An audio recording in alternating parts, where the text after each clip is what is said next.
Let us get prepared and then let us get at it. So, all right, I know I have this big 5-day, but I might push this back.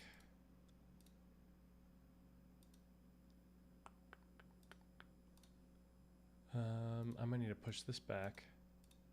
There's a chance that I am gone these days. Big 5 might need to wait. Well, maybe we get that today. We'll see. All right. Yesterday we had a bunch of discussions. What did we talk about? Oh, we did all this stuff.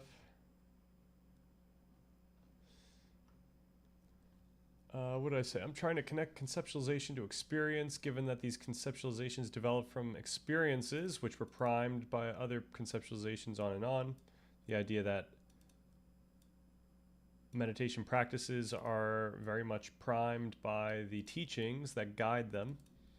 When we say no concept, object, or self has an independent, permanent, inherent essence, are we referring to some conceptualization about ontological truth?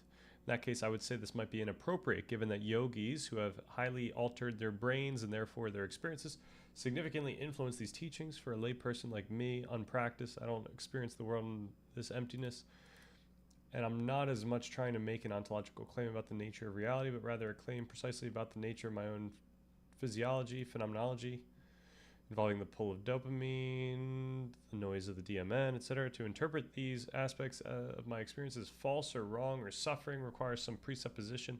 We must consider why one experience is more true than another. Thus, I'm leveraging this discussion about epistemic humility to find a more precise way of talking about these practices and their pragmatic outcomes. Rather than make some case about the truth of existence, we can talk about these practices and how they can affect the way that we experience the world. And we can point to all the phenomenological report, Buddhist observations, and neuroscience to make this more precise. All right, we don't need to go that far in this direction. Okay, and as a side, can you compare, contrast the idea of knowing and the existential of understanding? All right.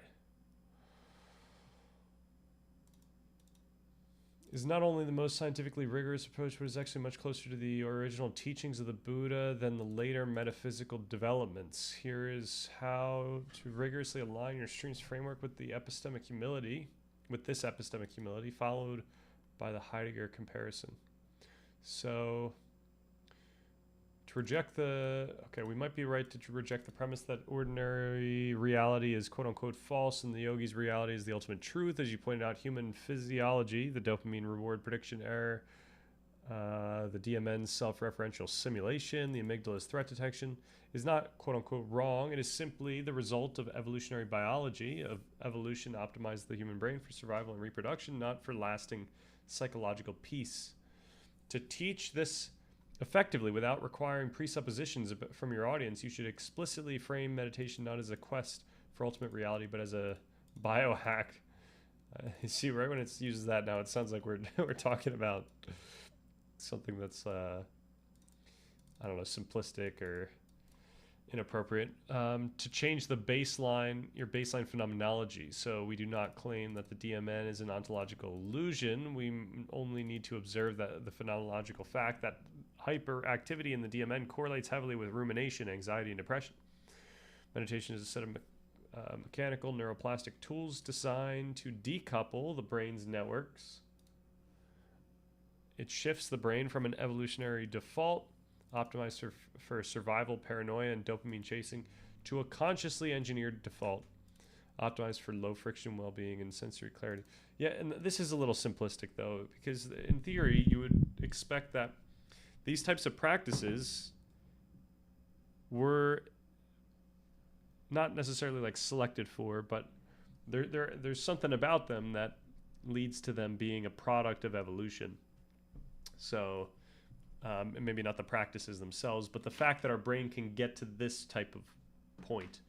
So perhaps it was, I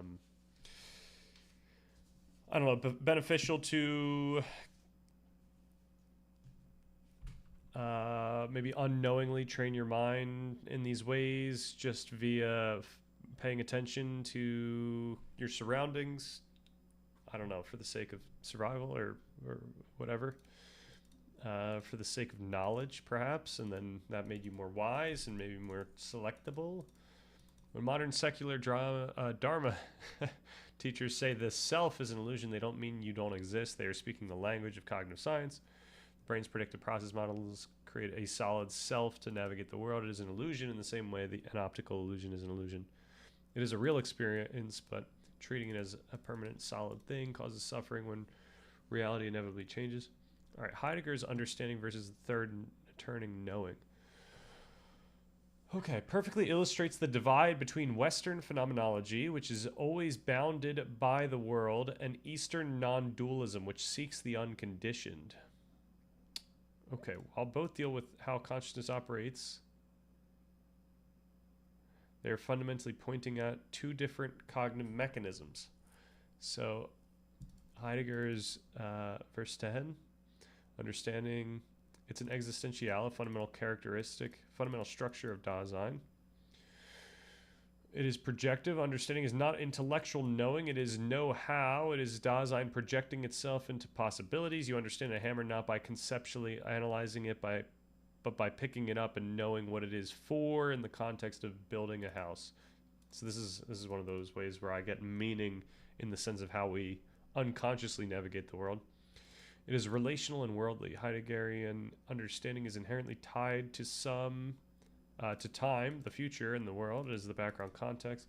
All right, so cognitive equivalent. This maps closely to the brain's predictive processing and the task positive network. It is the organism seamlessly interacting with its environment based on learned physical and cultural heuristics. All right, now third turning knowing, Buddha nature, luminous awareness. We got to talk about this day retreat as well that I've been working through. Do we have this in here? Buddha knowing. It's nature, right? Buddha nature. Buddha nature.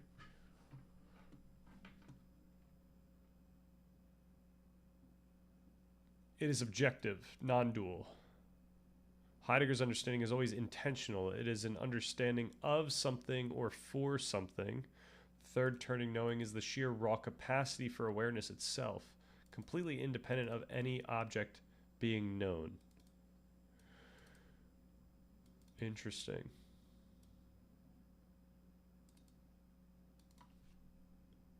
Interesting. Okay.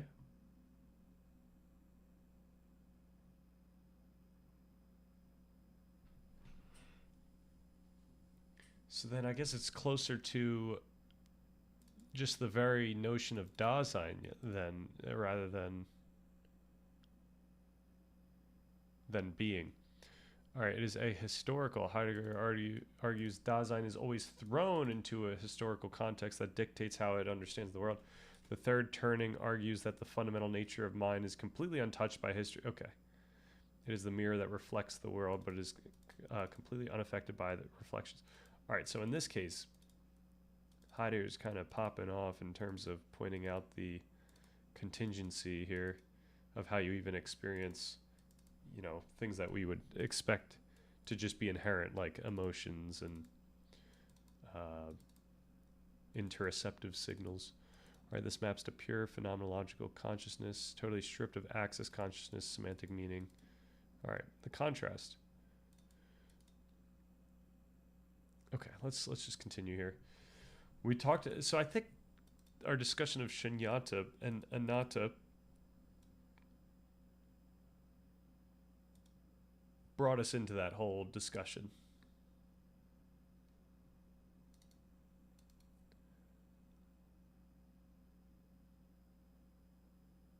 Did I read the second paragraph? In the context of cognitive neuroscience, the subjective experience of shunyata and anatta maps directly onto the modulation and eventual downregulation of the brain's DMN. The DMN is the neurological substrate responsible for self-referential processing, autobiographical memory, prospective simulation, so worrying about the future, and mind wandering.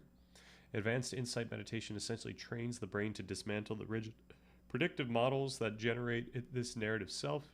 As meditative practice deepens fMRI scans show profound deactivation in the posterior cingulate cortex and medial prefrontal cortex, which act as the core hubs of the DMN. The practitioners experience transitions from a temporally extended narrative identity burdened by past and future to a minimal self or minimal phenomenal experience, a state of pure, present-centered experiencing decoupled from historical or future-oriented identity constructs. Okay, this is what got us in here, the minimal phenomenal experience. That's what it was. Okay. All right, Wu Wei and Zen silent illumination. So this has captured my attention.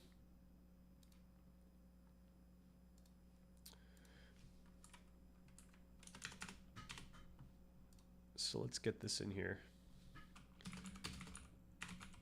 And Zen silent illumination. As Buddhism migrated into China and encountered native Taoist philosophy, its highly progressive, sequential path to enlightenment, such as the step-by-step mastery of the jhanas, was fundamentally challenged by the Taoist concept of Wu Wei. Often translated as non-doing, non-forcing, or effortless action. How do we pronounce this? Wu Wei? Wu Wei. Wu Wei. It is the principle of aligning seamlessly with the natural, spontaneous flow of reality without striving, resisting, or imposing egoic will upon a situation. Awesome. So let's get this in here. Let's get the Wu Wei.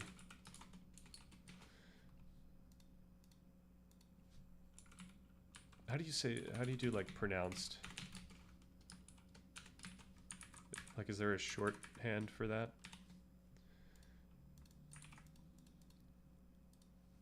This philosophical intermingling birthed the Chan and later Japanese Zen tradition, which came to be known as the Sudden School of Awakening. Zen master Dogen, a central figure in Japanese Soto Zen, formulated a radical non-dualistic approach where the practice of meditation and the realization of enlightenment are not separate events separated by time.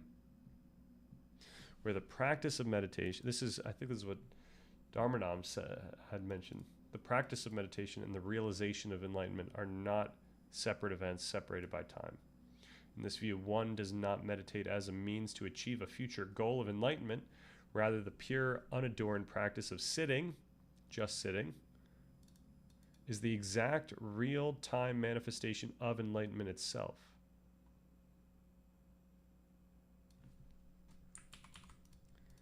Interesting. Okay. We've seen Dom mention these.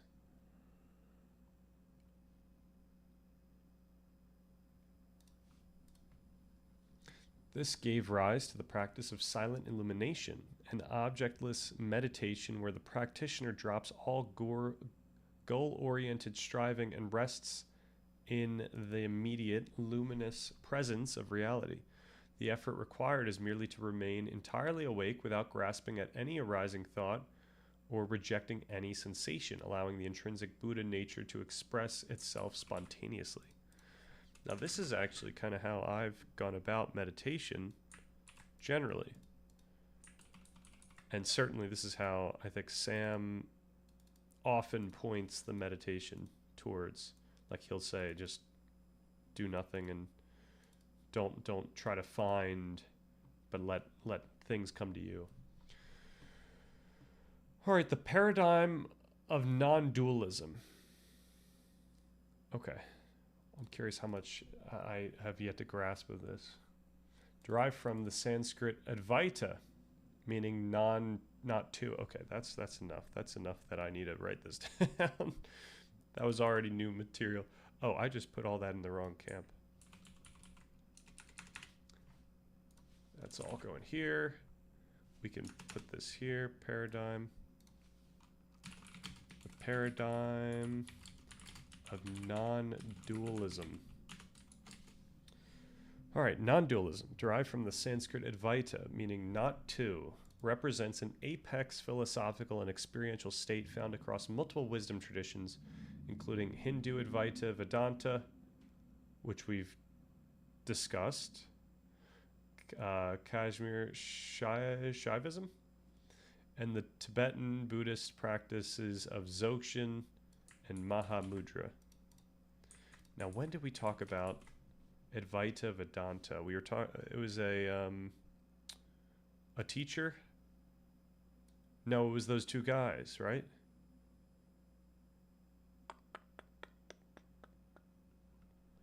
I don't recall. Non-dualism.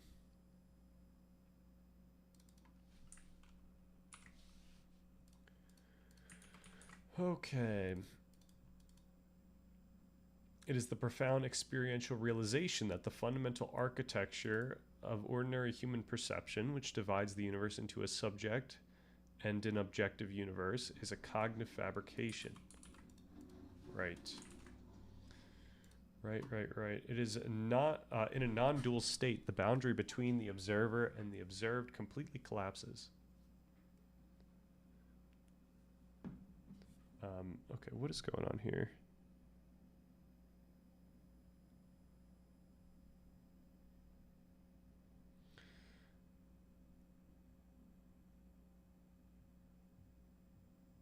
Interesting. Someone had liked a comment I made on...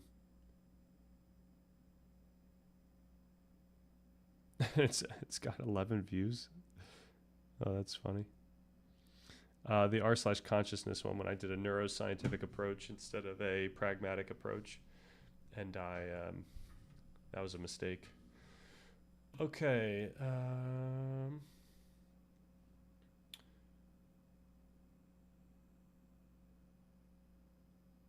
All right. In a non-dual state, the boundary between observer and the observed completely collapses. Phenomenologically, this is experienced as boundless, centerless awareness. The sense of being a localized agent situated behind the eyes vanishes, leaving only an unbroken, seamless field of pure experiencing. Thoughts and sensory inputs may still arise, but they are no longer filtered through an autobiographical I. In the Dzogchen tradition, this pristine, unconditioned, and inherently awake awareness is known as Rigpa.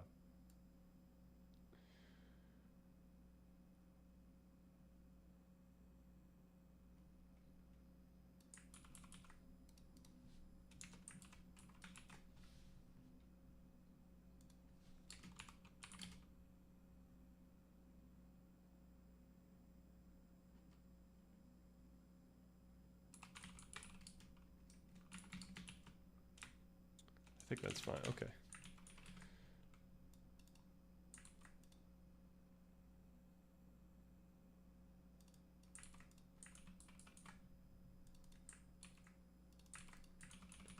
All right, neuroscientific investigations into explicit non-dual awareness employing tools like the non-dual awareness dimensional assessment scales reveal a profound topographic reorganization of the brain's functional networks.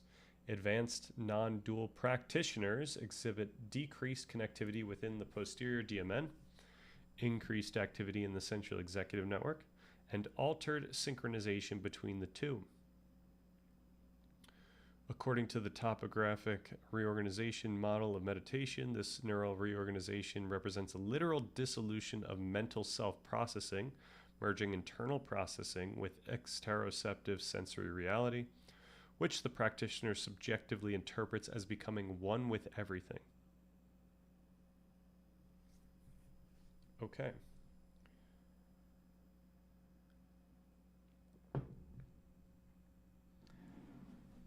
The epistemological approach to non-duality varies by tradition. Advaita Vedanta posits a strict monism where multiplicity is an illusion, Maya, and only the singular universal consciousness, Brahman, is real. Buddhist non-duality, conversely, grounds its understanding in emptiness and interdependent arising, emphasizing that forms and phenomena are real but lack independent essence, leading us naturally to an ethical framework rooted in universal compassion.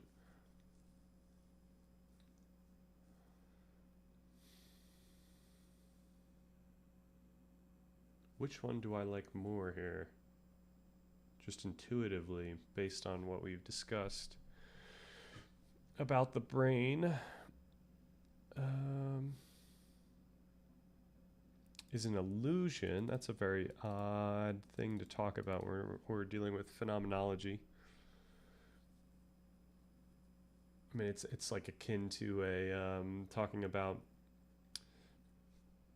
allostasis as controlled hallucinations. Buddhist non-duality conversely grounds its understanding in emptiness and interdependent arising, emphasizing that forms and phenomena are real but lack independent essence.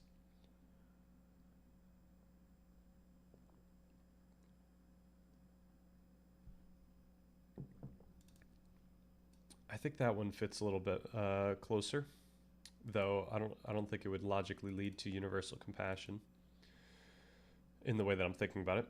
All right, today modern secular teachers like Sam Harris and Locke Kelly have popularized non-dual mindfulness, utilizing pointing out instructions and brief experiential glimpses to help practitioners access non-dual awareness without relying on decades of foundational concentration training.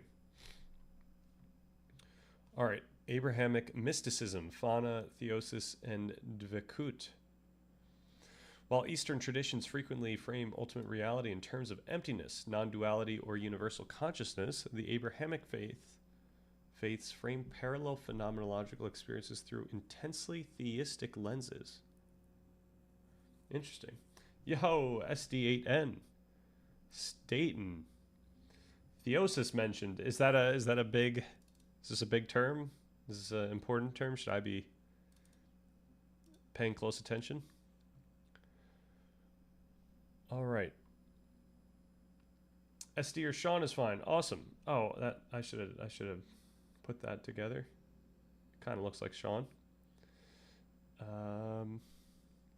Despite profound doctrinal differences, the psychological and experiential mechanisms of their mystical wings share structural similarities with Eastern null-directed and affective-directed methods. In Islamic Sufism, the ultimate goal of meditation and contemplation is fana, the total annihilation of the ego self and its attachments. So that sounds pretty similar.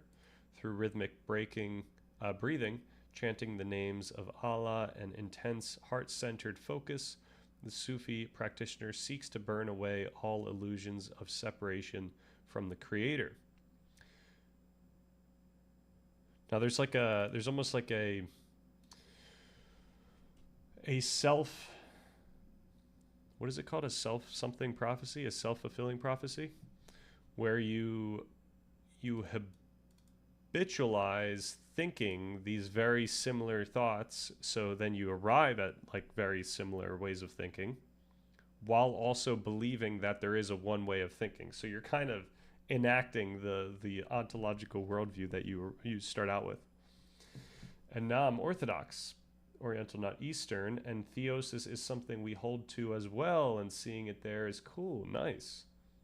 How's the deep dive going, though? Pretty good. This is, we're doing meditation month. I'm just kind of writing down notes of, meditation month. We've got different expectations and scope. We're trying to figure out like what's the neuroscience behind all these practices, pitfalls and risks with these practices. Really this is all part of like a larger thing that I'm working on, which you could find in the link tree if you're actually interested, of trying to find ways in which we can pursue our goals, affect our life in positive ways. So meditation seems to be an easy entry into that, as it seems to be effective for whatever it is, just focus or emotion regulation or building positive well-being. And I imagine there's a lot more. So we're kind of diving into that. And as a part of that, yeah, we want to, I kind of wanted to learn the cultures behind these, even though we might take more of like a toolkit rather than the holistic culture. I think that it would be good to have this understanding that's behind it, especially since so many of these practices are so coupled. Hey, thank you very much. Thanks for the follow. They're so coupled to the teachings in general. So like when you're actually going into a practice, the fact that you have a teaching, like some conceptualization that's already there, that's going to affect how you, first of all, obviously it's going to affect what you do, like what your practice is, but then it's also going to affect the things that you expect and how you go about doing the practice, what you pay attention to, what you pay attention for. And yeah, we can't discount even just, you know, words on a paper. It's huge. It affects us in often subtle ways. All right, through rhythmic breaking, chanting the name. Okay, so we did that. Fano culminates not in an empty void, but in bhaka, an eternal subsistence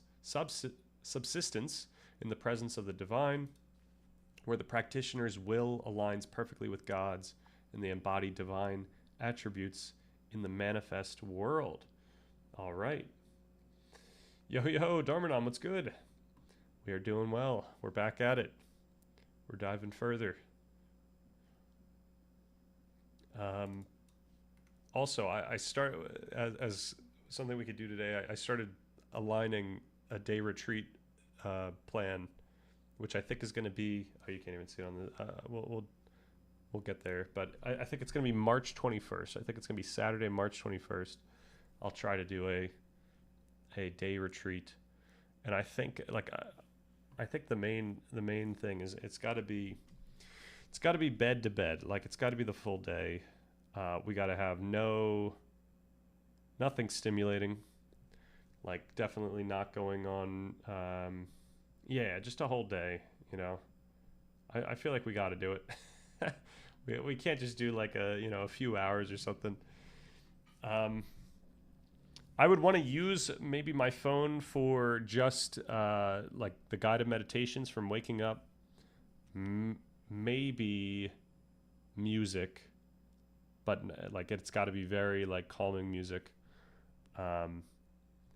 And yeah, that would be it. And then certainly not going on the PC. I guess no stream that day. And yeah. And then I think prepare food beforehand, so that's easy. And then just like, yeah, I'm trying to come up with an itinerary of like different activities / meditations I could do throughout the day to keep things interesting, but also obviously in the spirit.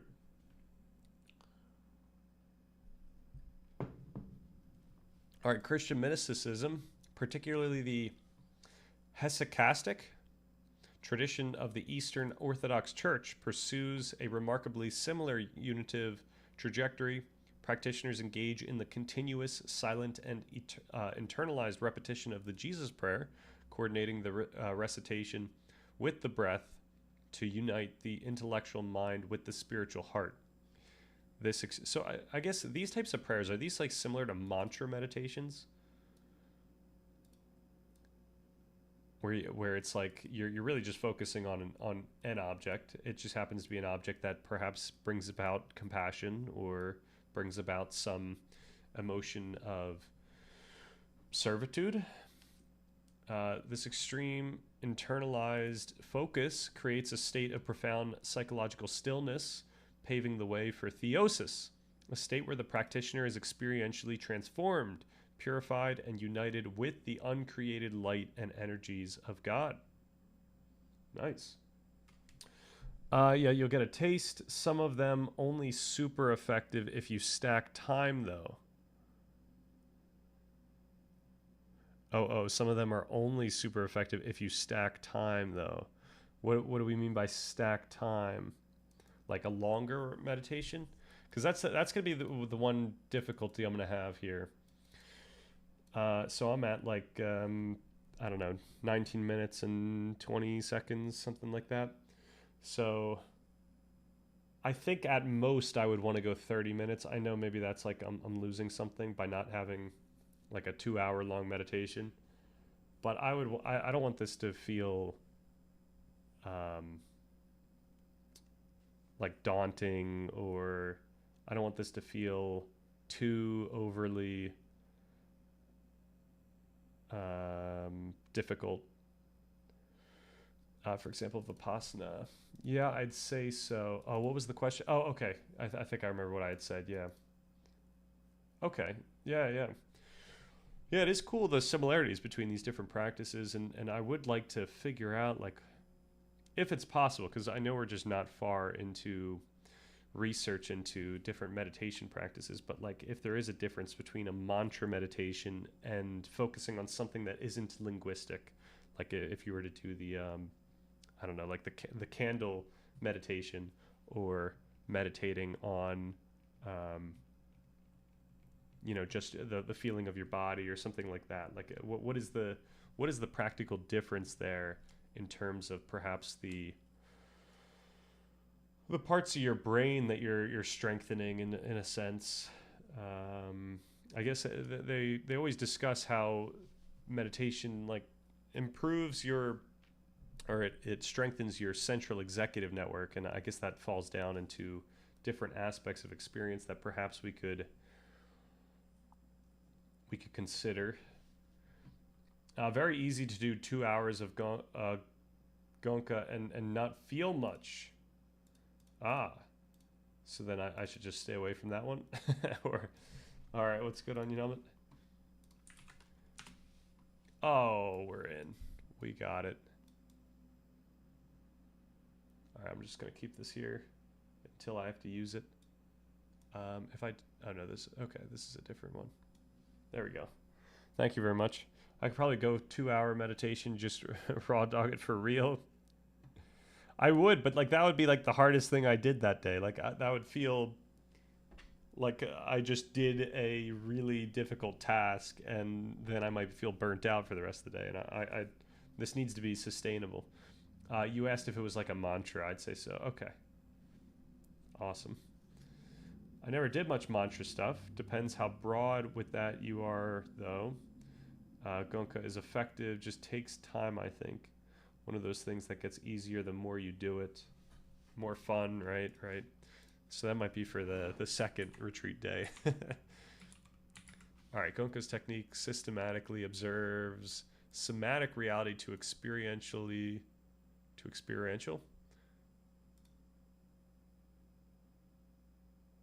experientially realize impermanence.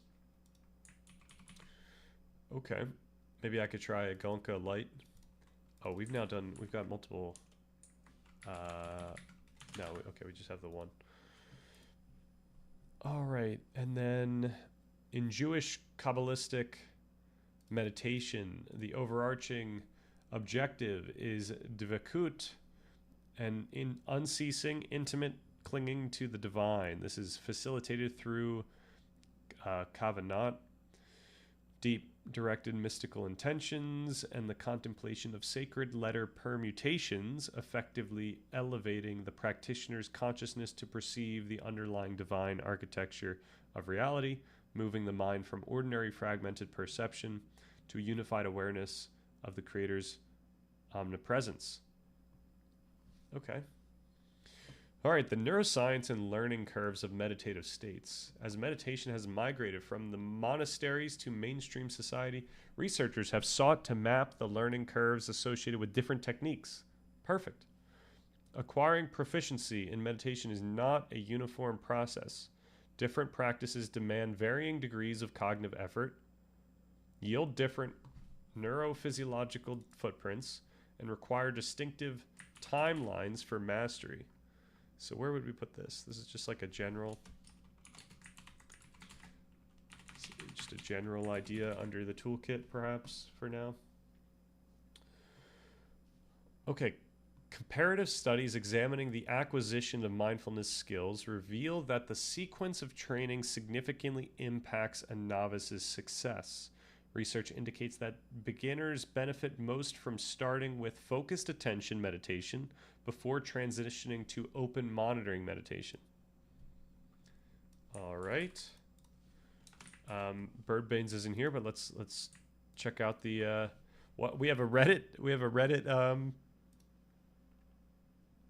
source in our deep research. Outlines the difference between FAM, focused attention, and OMM, open monitoring meditation, in the brains of experienced meditators. Could we get any? Is that picture just somewhere in here? Oh yeah, it's got to be somewhere. Could we get a larger version? Okay, this is probably good enough. So we've got A, indicates the results. All right, results from an investigation of the interaction between timing and meditation. A, indicates the results of a functional connectivity analysis of the left ventral striatum inferior. Okay, this is what? Is this the open monitor? Is this open monitoring?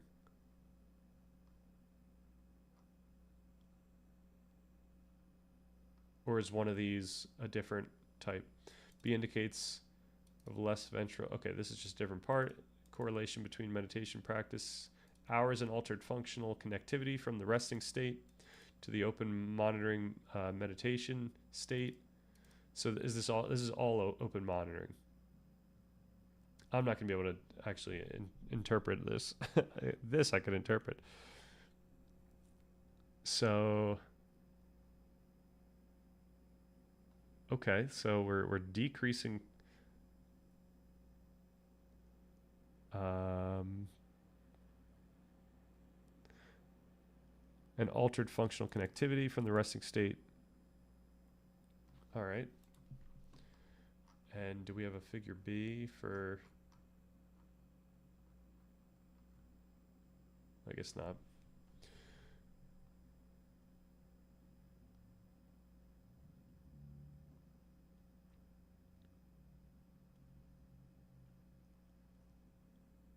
Should we just go to the discussion here?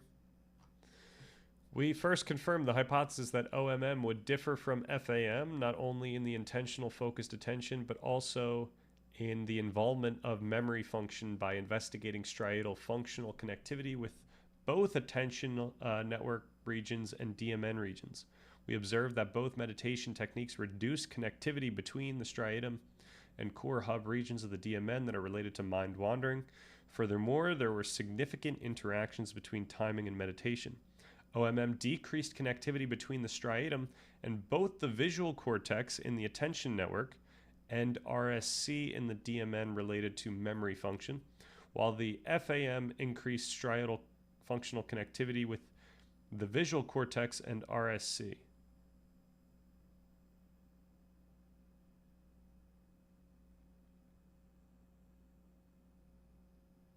Okay, FAM increased connectivity, and what, OMM decreased connectivity? These results support our hypothesis. So, I don't know what this hypothesis was. Subsequently, we investigated after effects of connectivity changes observed during each, although we did not find sustained connectivity related to significant interactions mentioned above. We did observe that some connectivity changes were sustained from the pre-resting state to the meditation state. Meditators in our study reported that they could do both FAM and OMM in the scanners as well as in the calm room. Furthermore, we observed a clear difference in functional connectivity. Taken together, this experimental design appears to be a valid method to successfully extract brain activity underlying FAM and OMM. Our findings regarding striatal functional connectivity during the pre-resting state are consistent with the previous study, although there were a few differences.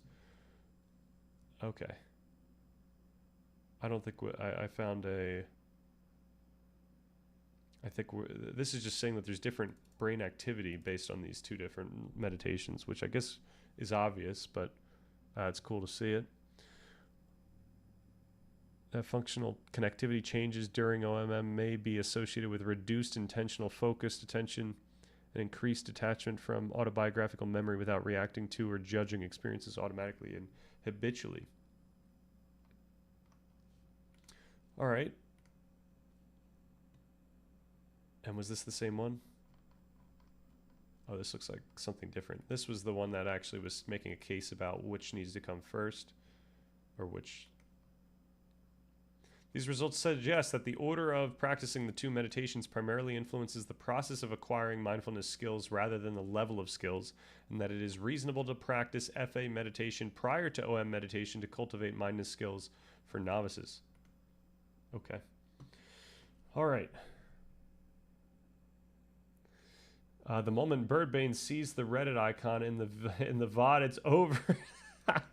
We're gonna be done for. We should just start packing our things.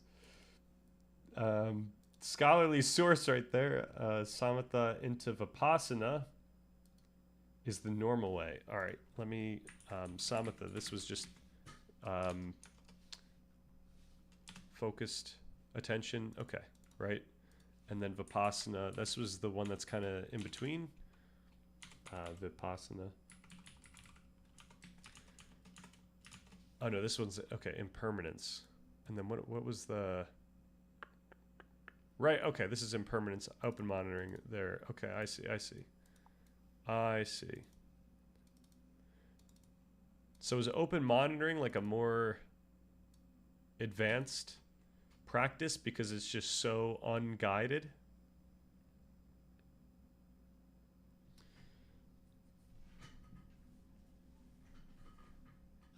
Like it seems like you can easily go for, okay, we have a very simple we have a very simple objective with focused attention. You just do the thing, right? You just focus. And then Vipassana is like, okay, not only are you going to focus, but you have to observe what you're seeing. Like you have to kind of come away with an interpretation. And then open monitoring, though, that gives you, I guess, a lot more options. All right, doesn't map neatly onto open monitoring, but includes it. Okay, so Vipassana could include open monitoring, and open monitoring for the sake of noticing the characteristics of your own phenomenology, or the behavior of your brain, the behavior of your conscious experience, really. Okay, so I wrote that thing down, right? Comparative. All right, FA provides the necessary attentional stability to anchor the mind, whereas OM requires a more difficult disengagement from cognitive distractors without relying on a focal object. Practicing FA first accelerates the acquisition of awareness, non-judgment, and descriptive skills. Okay. Long-term practice yields substantial changes in brain structure and function, a phenomenon known as neuroplasticity. Meta-analyses of the neuroimaging studies demonstrate that experienced meditators show increased gray matter volume and cortical thickness in regions associated with meta-awareness, prefrontal cortex, interoceptive body awareness, sensory cortices and insula, and memory consolidation, the hippocampus.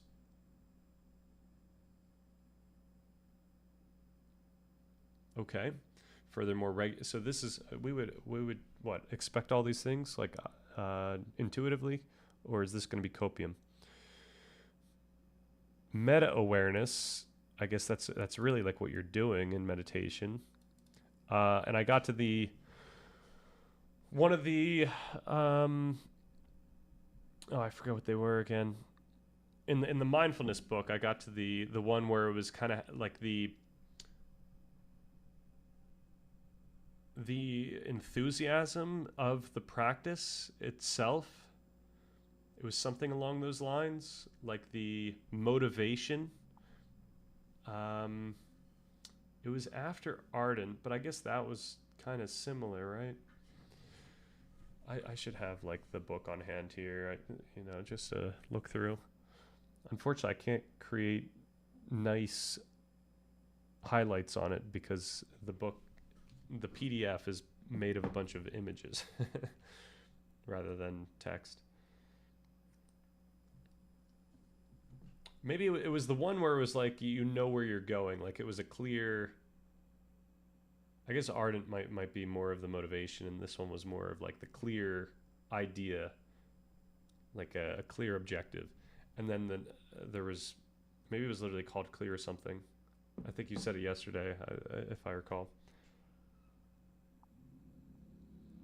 Clear knowing, that sounds right. Clear knowing. So the idea of having like clear knowing of some meta objective going on, and that's often just awareness. All right, interoceptive body awareness. This one's obvious. A lot of meditation involves noticing things about your bodily signals that you would otherwise just not notice. And memory consolidation. This is really interesting, though. So increased cortical thickness with memory consolidation. What do you think is the intuitive association there? The only issue is there is not such clear borders between them. You can be monitoring openly, but be noticing the three marks at the same time. Right. Yeah, and that's what I was mentioning with my practice, where I was like using the breath as like a stabilizer, but then I was like paying attention to things around the breath, which is done in Burma and all around, I think. All right, memory consolidation. That one's interesting. I did not write this down. This is less of that. This is kind of, I guess this is kind of in the how it works. The yields. All right, furthermore, regular practice appears to exert a neuroprotective effect against aging. At age 50, the brains of long-term meditators have been estimated to be structurally 7.5 years younger than those of non-meditating matched controls, likely due to a deceleration of age-related gray matter atrophy and the reduction in stress-induced hippocampal damage. All right, that's pretty important. Sounds like Anapanasati. Not sure about the memory thing. Yeah, I'm trying to think if there's like an intuitive way to connect memory with these practices.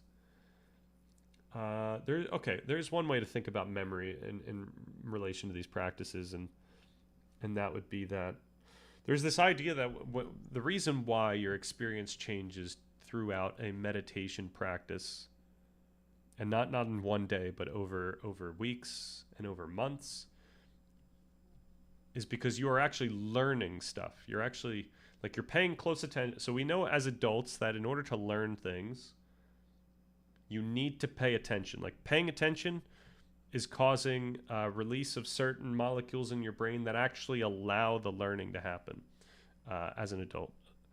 As a kid, you get to just learn a bunch, peripheral stuff and whatnot. But as an adult, attention is really important.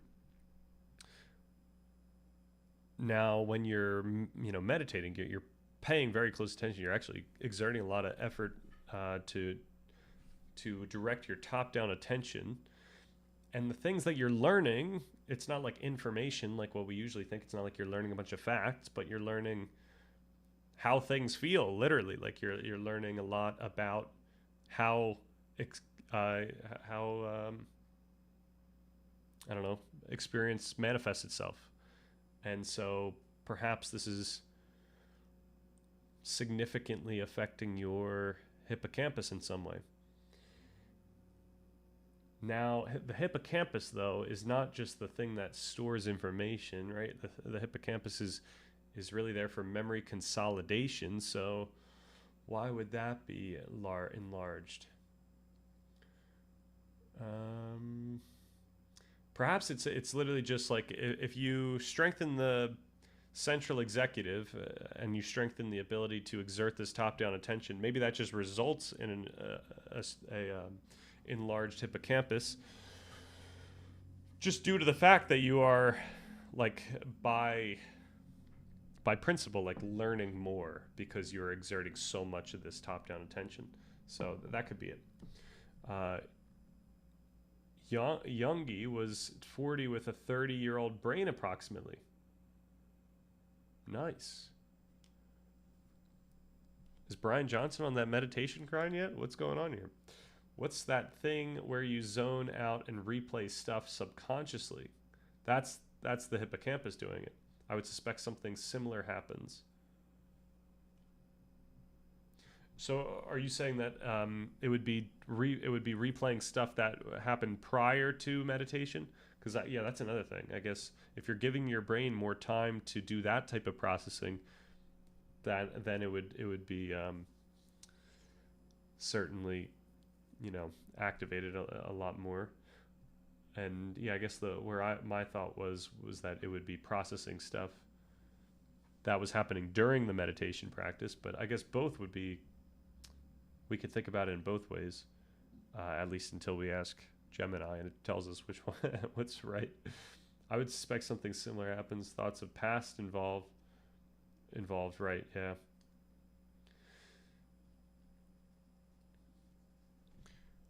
All right.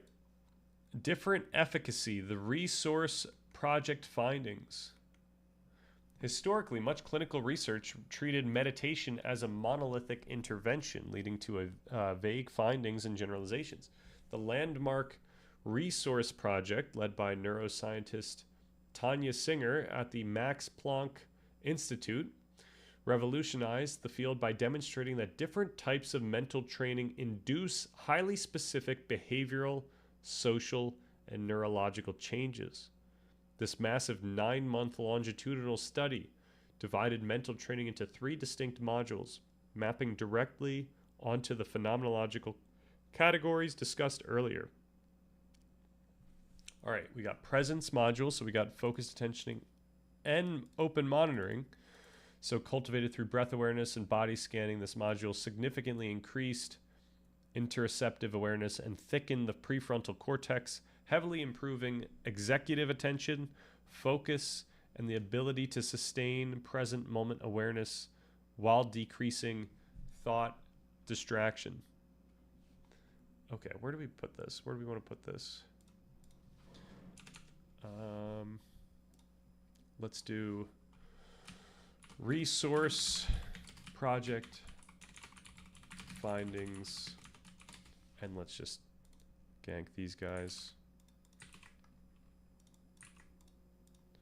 I know it's not the best to that is a massive amount of stuff, right? It's not the best to link these two together, but and create that huge category, but for now it's fine. Kind of nonsense categories, right? Yeah, we could look further into the study's methodology and figure out what it was actually leveraging. Is it just through the breath awareness and body scanning, and then this like Gemini tool is putting open monitoring in here, or would it be that different people practiced in different ways, but it all came under this roof? All right, affect module. So loving kindness and compassion utilized socio-emotional exercises, including contemplative dyads, like vocal meditation with a partner focusing on empathetic listening. This specific module was uniquely required to generate measurable increases in compassion, empathy, and feelings of warmth towards others, driving targeted neuroplasticity in the brain's limbic system and emotion regulation networks. All right. All right. It's good to know. Perspective module. So observing thought, metacognition. So grounded in viewing thoughts as passing mental events rather than absolute truths. This module specific. So this is more Vipassana focused, which is, once again, odd because there could be overlap, but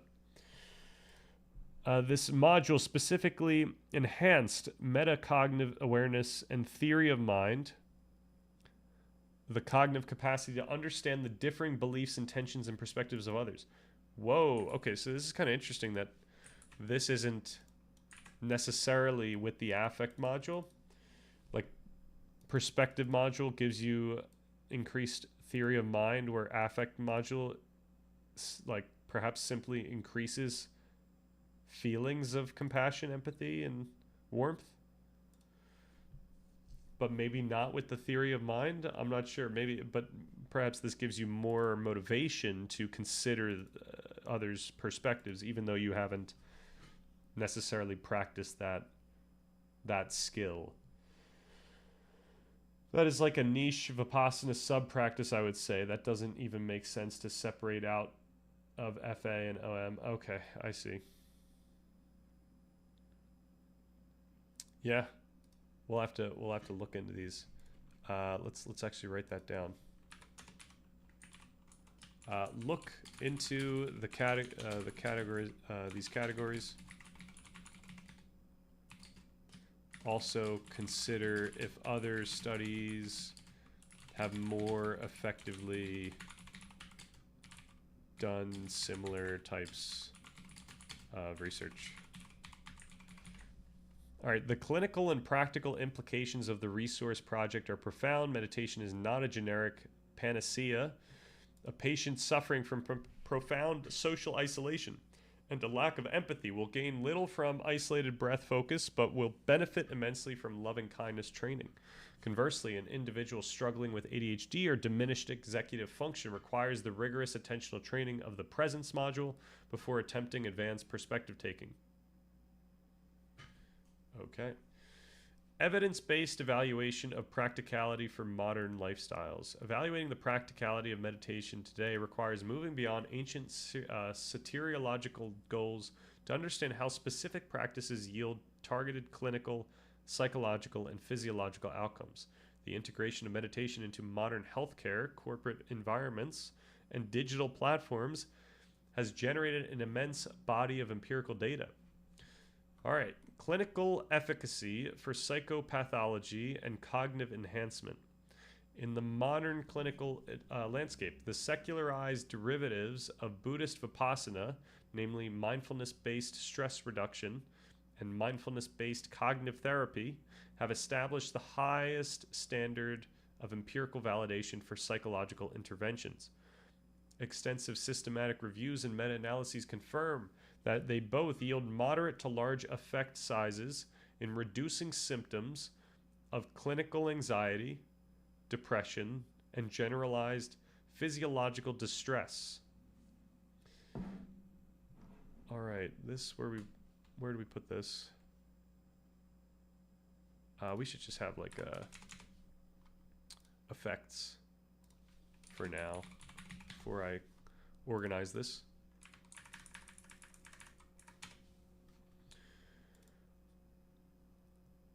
All right, then we've got mindfulness-based cognitive therapy, which integrates mindfulness with cognitive behavioral therapy, is particularly efficacious in preventing depressive relapse.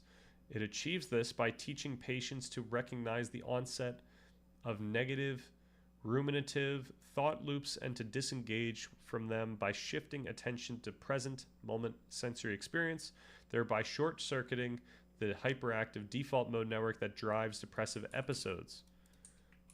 Awesome. Good to know. Furthermore, these cognitive directed methods have shown tangible physiological benefits. MBSR has been correlated with significant MBSR is mindfulness-based stress reduction. So physiological benefits, MBSR has been correlated with significant reductions in cortisol levels. We've been right about low cortisol maxing. Improvements in heart rate variability, an indicator of parasympathetic nervous system tone and autonomic resilience. And a reduction in the severity of chronic pain conditions like fibromyalgia.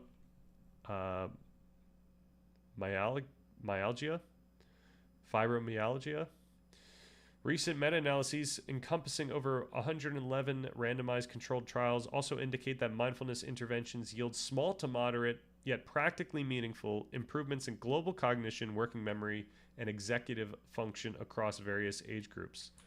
Okay, so I'm gonna put that in a different line here.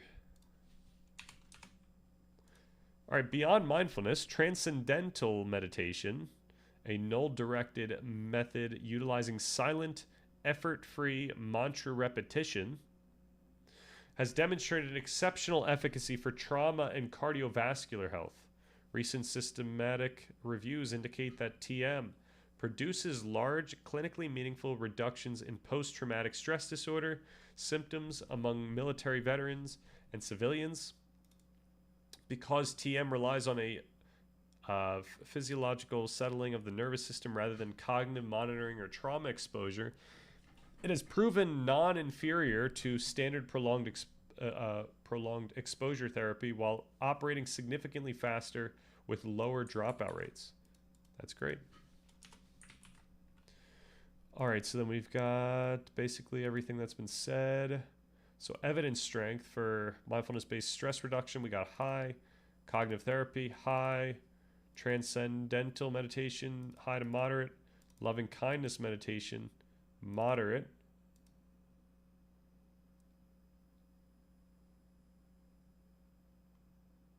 Okay.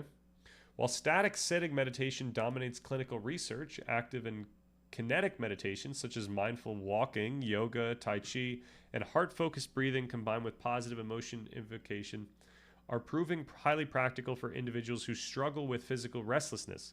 Studies show that active meditation protocols can yield statistically significant improvements in parasympathetic parameters and positive affect compared to silent breath focus alone, making them highly accessible entry points for modern lifestyles. Also important. Okay, the digital democratization of practice. Doesn't every technique quiet the DMN? Yeah, I guess so. I guess what we're looking at are specific, I guess, objects of studies. And the other question is maybe quieting the DMN. Yeah, I'm not sure. I guess we should look at that. Do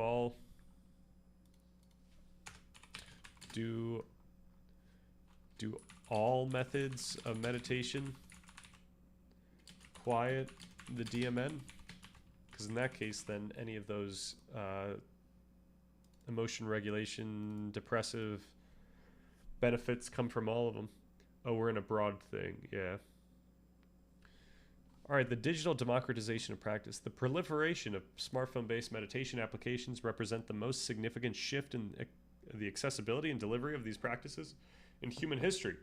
Digital interventions offer an extraordinary practical route for the general public, removing massive barriers related to cost, time constraints, and geographic proximity to traditional teachers or clinical programs. Scientific evaluations of app-based meditation reveal that even brief daily interventions produce modest but consistent reductions in depression and anxiety. These improvements are driven mechanistically by a decrease in worry and repetitive negative thinking, alongside the cultivation of self-reported mindfulness skills. However, digital delivery mechanisms lack the interpersonal support, ethical framing, and real-time guidance of traditional models. Longitudinal engagement data suggests a steep attrition curve. While short-term engagement is highly feasible, maintaining the discipline without a community or teacher remains a critical barrier to deep, long-term neuroplastic change. Future practicality likely lies in hybrid models that combine app-based daily tracking with human therapeutic support. Okay, I don't know if I'm going to write down any of that, but it is cool to know. All right, the Dark Knight, acknowledging adverse effects, pitfalls, and risks. The rapid commercialization and secularization of meditation has heavily emphasized its benefits while largely obscuring its potential risks, because advanced practices such as Vipassana and non-dual inquiry were historically designed to deconstruct the ego and radically alter the practitioner's perception of reality.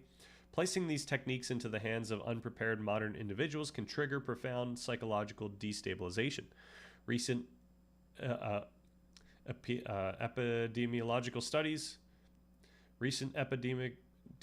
studies indicate that nearly 60% of meditators experience at least one unexpected effect, and approximately 8% suffer significant adverse effects a rate comparable to standard psychological therapies.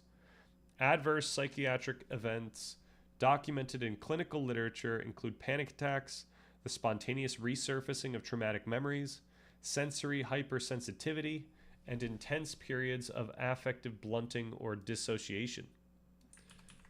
All right. In extreme cases, particularly during intensive retreats involving severe sleep deprivation, social withdrawal, and rigorous fasting, practitioners can experience meditation-induced psychosis or severe depersonalization, derealization.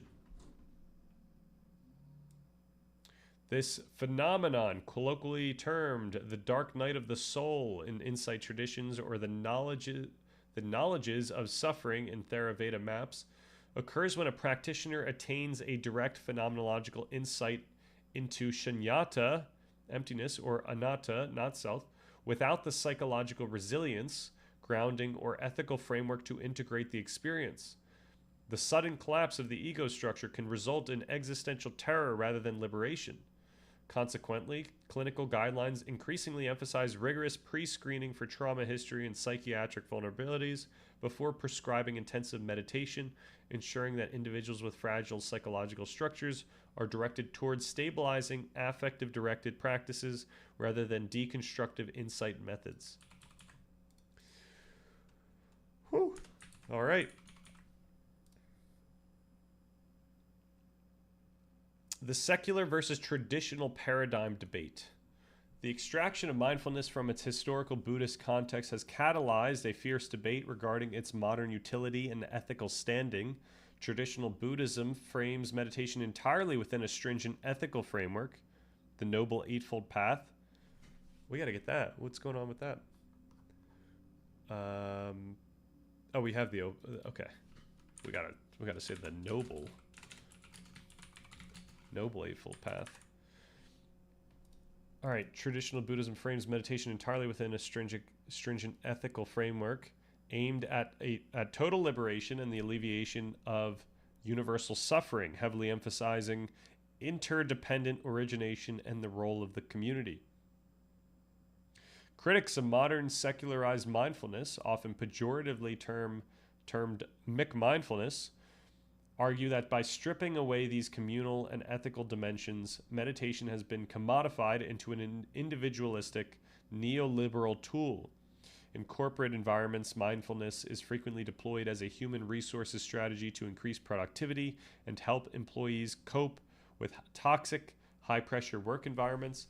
Critics assert that this effectively shifts. So yeah, one thing to point out, by the way, is that this document of ours is kind of inherently individualistic, which, perhaps that's a negative. Of course, it kind of reads like a guide for each individual to figure out what they can be doing and what perhaps they should be doing. But yeah, I don't think we can make it any less individualistic. Where's the conflict? Like, what's wrong with that? I don't know. Maybe there's nothing wrong with that. Hopefully that we can contrast the individualisticness of the document with the communal nature of the community. Like, maybe that's really how we go about doing that. I don't think we can add more community into the document. I don't think it would be appropriate. All right, critics assert that this effectively shifts the burden of systemic stress onto the individual, demanding they regulate their own nervous systems rather than addressing the structural causes of burnout and inequality. I think that would be missing the mark of these tools, though. Furthermore, studies indicate that modern meditators rarely associate the practice with ethical concerns or collective dynamics, viewing it almost exclusively as a self-regulatory personal development tool. Yeah, I would. So first of all, I would hope that, things like loving kindness have those effects where, it inherently adds some sort of ethical addition to your life, whether that's something that perhaps it's just increasing your feeling of ethical concern through whatever framework you had. So maybe it's not the Buddhist framework, but you have a, each person has like a framework where they care about other people in certain ways, in some sense, hopefully. And this might strengthen that. But, yes, us Westerners have never thought about ethics. Right. I'm just, the ethics, I bet ethics for Westerners is slightly different, though, than Eastern ethics and how it connects with community and whatnot. But I'm sure we could find examples and counterexamples of that all over the place. Once again, in-group and out-groupness are pervasive. All right, furthermore, studies indicate that modern meditators rarely associate the practice with ethical concerns or collective dynamics, viewing it almost exclusively as and that's probably because of how these tools are practiced. I'm sorry, not practiced, packaged. But yeah, I found that, I guess I've only been to 2 yoga studios really, and both of them definitely incorporated ethics into the practice, and I really like that. So I haven't seen that. I haven't seen these practices separated from ethics yet. Even in waking up, I think there is this kind of idea of a positive goal, but then again, it's Sam Harris, so obviously we're going to talk about morality. All right, conversely, proponents of secularization note that stripping meditation of its religious dogma is precisely what allows it to be integrated into public schools, hospitals, and clinical therapy without violating secular mandates or alienating patients of different faiths. That's a great point. I think like leveraging meditation for kids is like probably one of the craziest things you could do for them in like a positive sense. It's like one of the most beneficial things you could do to get them started with mindfulness skills early on. Maybe not like you want to be careful with Vipassana, right? But perhaps some sort of maybe, you know what? Never mind. Maybe certain Vipassana, I guess certain insights are probably great for kids, like the fleetingness of emotions and stuff like that. Maybe nothing too, ontologically fundamental or, existential. You don't want to freak the kids out, but something where they can manage their own emotions and their own urges and stuff like that. What if I want a little stroby son? So like they're just, an iPad kid or something like that? Is that what a stroby son is? They're jumping off the walls. They're just ready to be addicted to the first thing they find. Strobe technique. Oh, what is strobe technique? Vipassana. Burmese Vipassana. Strobe Vipassana.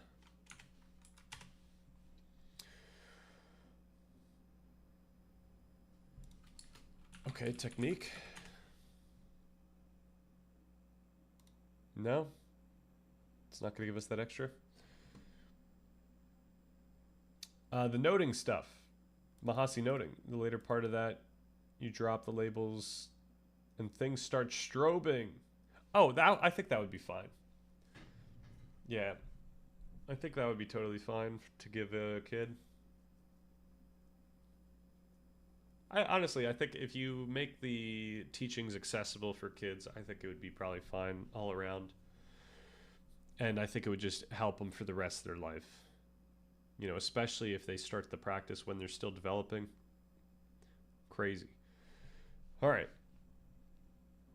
Furthermore, psychological research into presentation priming suggests that framing meditation as a secular stress reduction tool rather than a sacred Buddhist practice actually yields superior therapeutic outcomes in Western demographics, as it bypasses cognitive resistance, religious dissonance, and skepticism. The practicality of secular mindfulness lies in its broad applicability. While it may sacrifice the mystical depth of theosis or the jhanas, it provides a functional, evidence-based lifeline for millions suffering from the psychological friction of modern life. Yep, I could see that. The one thing I wanted to mention, also just regarding the conversation yesterday, in the Buddhist text, there are little kids that are arhats.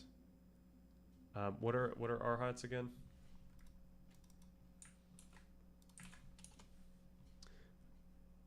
Enlightened. Oh my gosh. Worthy ones who have achieved nirvana. Wow. End of the path. That's cool.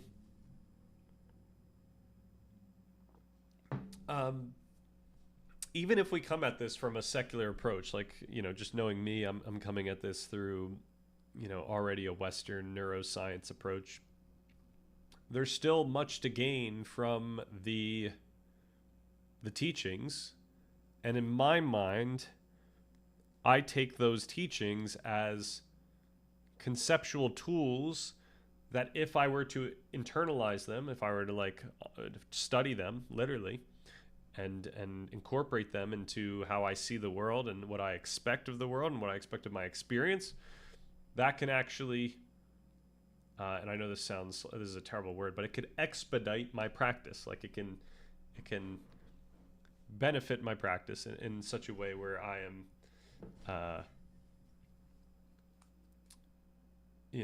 experiencing the effects of the positive effects of the practice sooner. Now, of course, that's so like we are kind of, where are we in this range? Because there's the branches that say that you have to do a lot of this stuff until you finally reach nirvana. So there's like a long range of reaching this space, and then there's the idea that you can reach nirvana like right now, and it's really just the practice, and the practice is no different than the state, or they define nirvana differently. Right. And the way that I'm talking about this, or the way that we would discuss meditation, is like you build skills over this time. And it's really not important if we get to like a nirvana later on here, and it's not like we start in a nirvana. It's kind of like you're just like building, you're changing your brain, you're changing the way that you experience the world. So it's kind of like in between. It's not really it's just very different from all these practices probably. But which reminds me, we should have some fun. Throw the document into the Gemini and ask what branch of Buddhism, or just what meditation culture is most aligned with the document. I don't know who would disagree with that. Okay. Well, I guess not like a person disagreeing. It's more so like which branch of, like what the spirit of which branch of Buddhism, or which branch of any of these meditation cultures would that most closely align with, like in an ontological way, or like a what we're actually saying is true. You're talking about sudden versus gradual awakening. I guess so. If we're gonna succumb to using awakening and all that entails with that, like once again, I don't like this idea that a different state is more awake than another, or more cognizant of the way the world actually is. It's really we're taking this point where you're just seeing the world differently, and your practice will kind of affect where you end up. Now, granted, there are physiological changes that we can expect, and we can expect those changes to affect your experience. The fog of thought is quite dreamlike.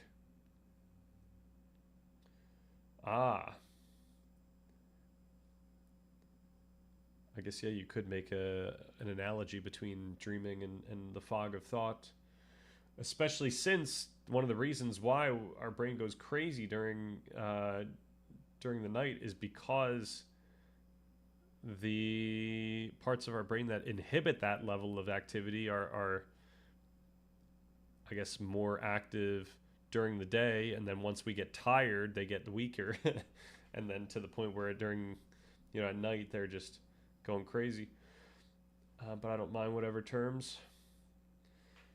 Right. All right. All right, conclusion. Meditation is not a singular monolithic activity, but a vast compendium of cognitive, affective, and null-directed mental technologies refined over millennia across diverse global cultures.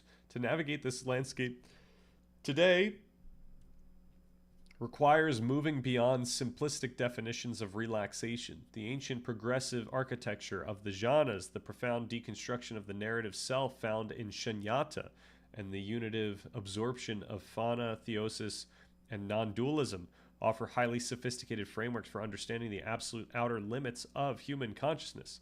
Simultaneously, the integration of these practices into modern life demands rigorous, evidence-based discernment. As the Resource Project and decades of clinical trials demonstrate, modalities must be prescribed with precision, focused attention for cognitive control and executive function, loving kindness for social cohesion and empathy, mindfulness-based cognitive therapy for depressive rumination, and transcendental meditation for trauma recovery.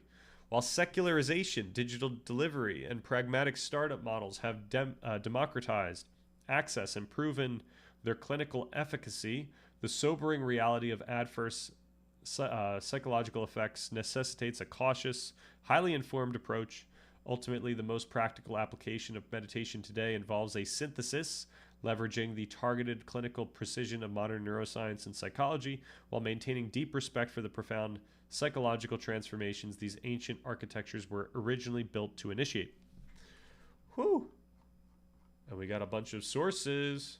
Sources read but not used in the report? What? Oh, and then the thoughts. Why didn't we use this guy? Meditation and Complexity, a review and synthesis of evidence.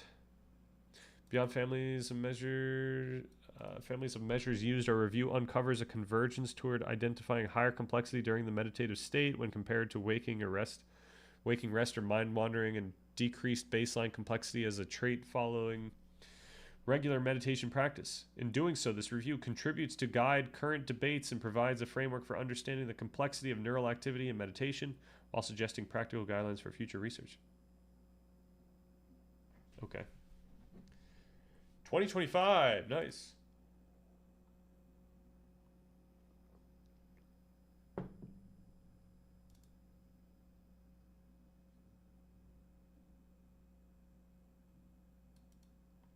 Oh, this would be nice to read.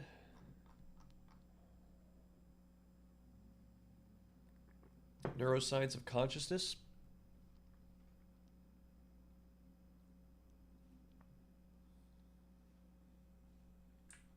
Do we not have access? Oh, look at that. All right. I'm going to just keep these for now. Maybe we read this another time. For now, let's have some fun. Man, how many good sources are still here to be leveraged? All right, we delete. Now let's go Gemini. Let us add from Drive here.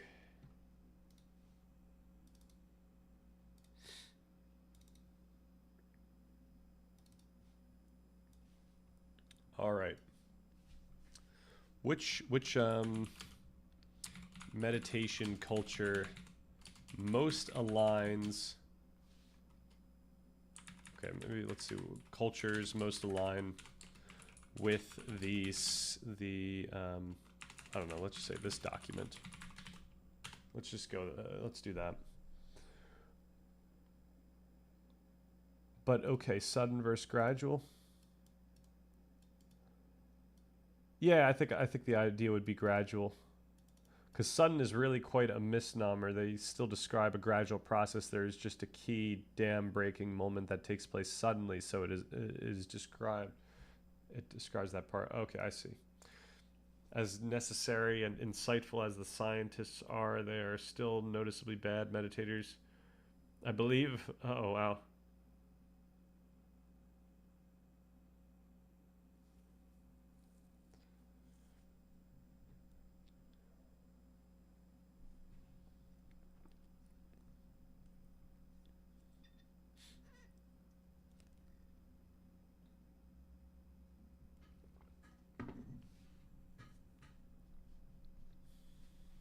All right, and then perhaps we could always just throw in this document and ask like what is missing from what we have here. So it's gonna like fill out color kasanas and the sutras and stuff like that. I could probably just ask information on the. Oh, and actually, let's go through the day retreat after this. Oh, and then maybe we call it there because I actually I spent a good amount of time earlier thinking through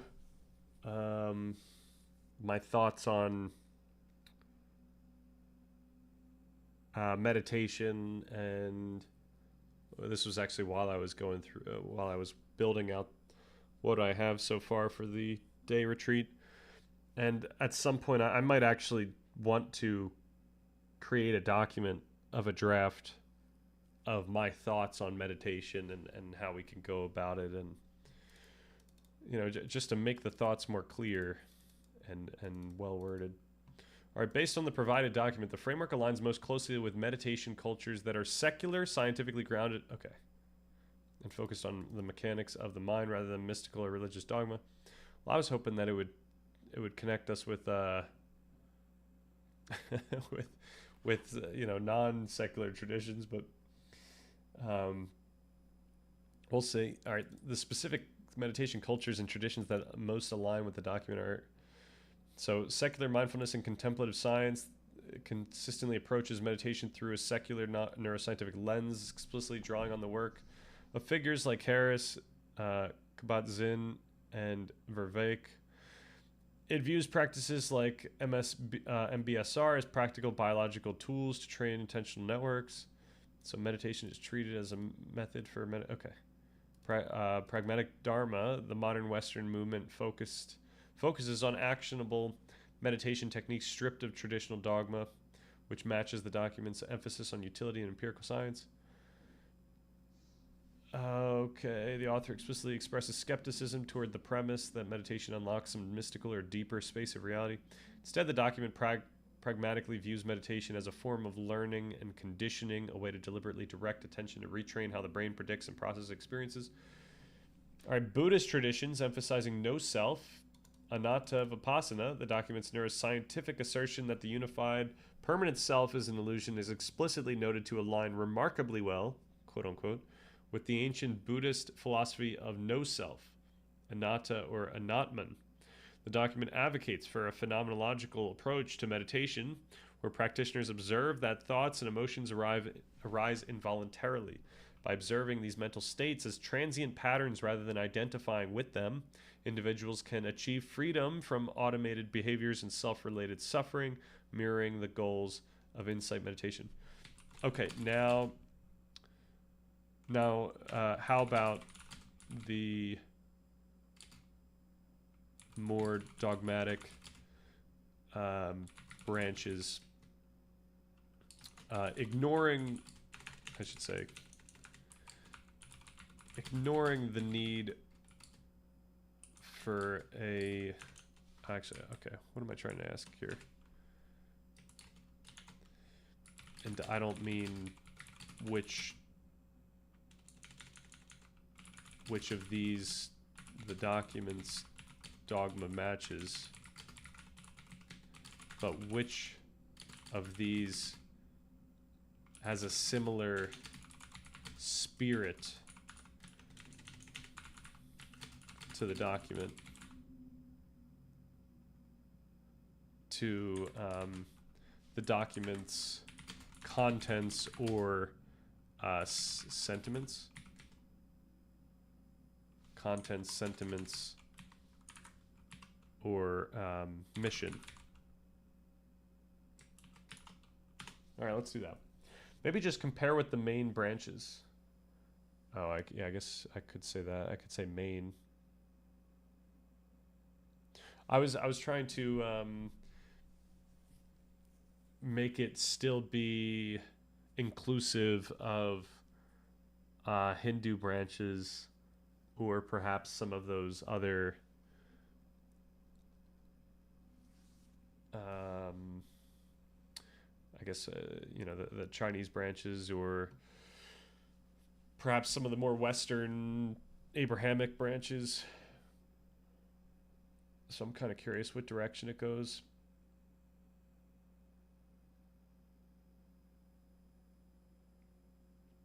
Mapping.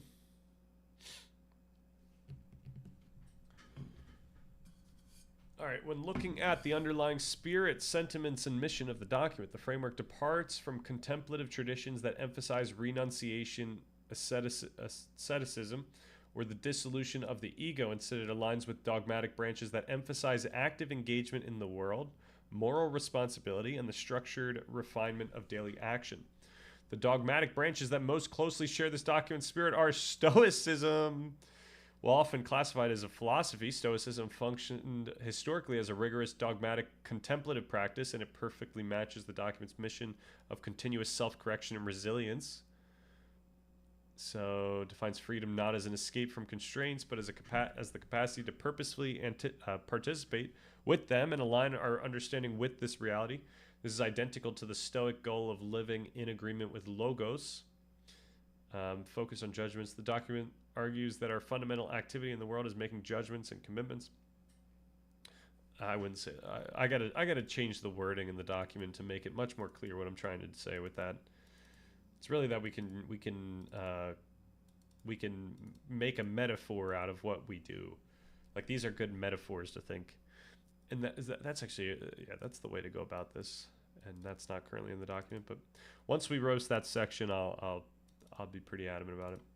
And that our emotional reality is a downstream effect of whether these judgments are accurate or erroneous. This echoes the central Stoic tenet that we suffer not from the events themselves, but our judgments about them, right?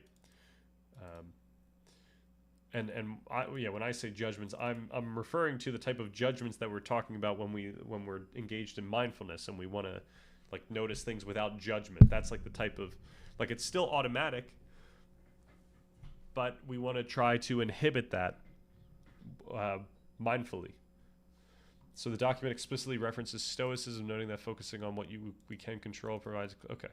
Mahayana Buddhism, specifically the Bodhisattva ideal and engaged Buddhism.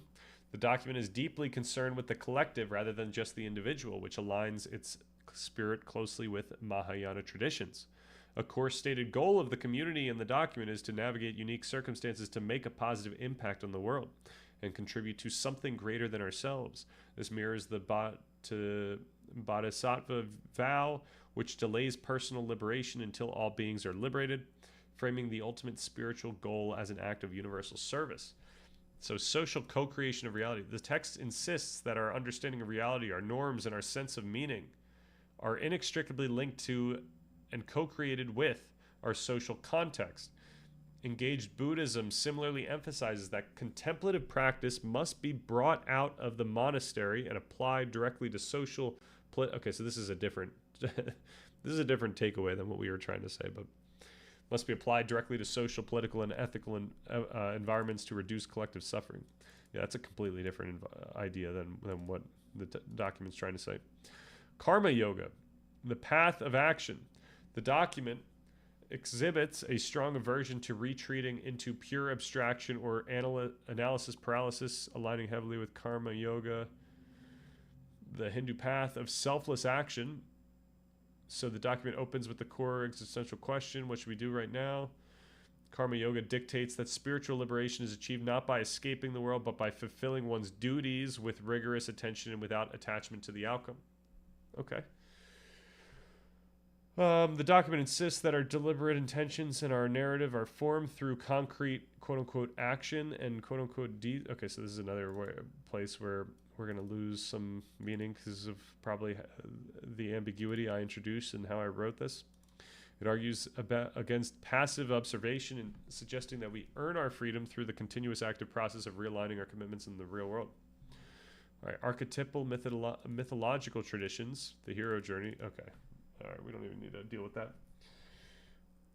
I mischaracterize it. Well, that's my fault. The mischaracterizing is really my fault. It's how I talk about these concepts in the more philosophical Hegelian part of the document, and I'm still going way too far in the direction of making like assertions about the world rather than making it very clear that I'm making an assertion about how we can conceptualize or make metaphors of our experience.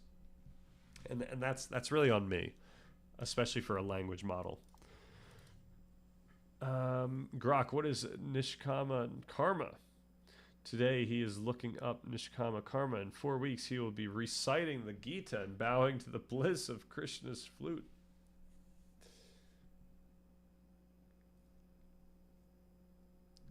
Okay. Let's have some fun here. Oh, I forgot about our cat. And then we got to get like a Beth video in or something to close this out. All right. Day retreat. So, okay, I think I already put a walking meditation in there. So, okay, is this what you think of with walking meditation? Instead of a casual stroll, this involves walking slowly through a quiet environment. The focus is placed entirely on the physical sensations of the feet, lifting, moving forward, and placing the foot down. When the mind wanders, you bring it back to the soles of your feet. I don't think I'm going to be able to do that. I'm probably going to have to walk out into, in public. And I won't be alone. So is it really to focus on the feelings of the physical sensations of the feet and the legs, or is there any other type of is there another place we should focus? Oh, all of the techniques with the exception of Yoga Nidra, I recommend, can and should at some point be performed while walking. In most techniques, we can go just as deep in walking meditation as we can sitting. There are also techniques specific to walking where sensation in the feet is the main focus. Whatever technique you attempt while walking will have a different flavor to the sitting version, and most of the time, an increased difficulty. Okay, whatever technique you attempt while walking will have a different flavor for. Okay. But this difficulty is not for nothing. Walking meditation brings us a different kind of concentration that is longer lasting and more compatible with the normal state of interacting with the world and remaining mindful while our body is in motion. It can feel great to start with walking meditation and then go into a sit and feel that concentration carrying over. For some, it becomes their main practice, but being able to alternate between walking and sitting is the main way it's used. Simply picking a straight line of approximately 15 to 20 paces and walk back and forth. You can walk at whatever pace you like. I recommend anywhere between a normal walking pace and an absurdly slow pace. Basically, you could walk too fast, but you can't walk too slow. You might find a benefit in doing it outdoors versus indoors, depending on the technique or stage in practice, so please experiment. Keep your eyes level, or angle them down. Just don't crane or slouch to look at the feet. Feel free to slightly close the eyelids if you wish. You can place the hands to your preference, but may see some improvement in focus from clasping the hands and keeping a small amount of tension in them. Awesome. Now for this day retreat, I'm trying, because I'm going bed to bed, I'm trying to give myself some variation in this day, right? So I was expecting two times where I go outside, and it's somewhat a populated street that I'm on here, and I would walk probably like 30 minutes each time. So which meditations do you think I should take advantage of for my first walking meditations here? I've got 2 of them, so like maybe walking meditation times 2. And then also, do you have a recommended guided body scan? Okay, this is something that I think I'm already down with. I gotta place it somewhere though. If there are lots of distractions and it's your first walk, I would just count the breath. Okay.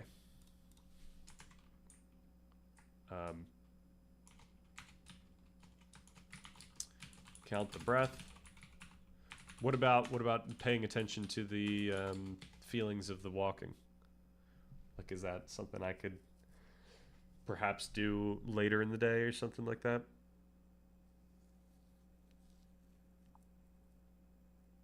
All right. Very simple. Okay, simple sensation mindfulness. All right. Guided body scan. So this I was hoping to find like a actual guided meditation. And then also the thing I was wondering is, how bad is it for me to have windows of time? I was hoping like 3 of these throughout the day where I should still be mindful, but I'm allowed to like let my mind. Chances are I'm going to be thinking about this channel and stuff like that. I'm going to be thinking about these ideas. Okay, that's chill. Okay. Is this too much, too little? Is this like a good amount?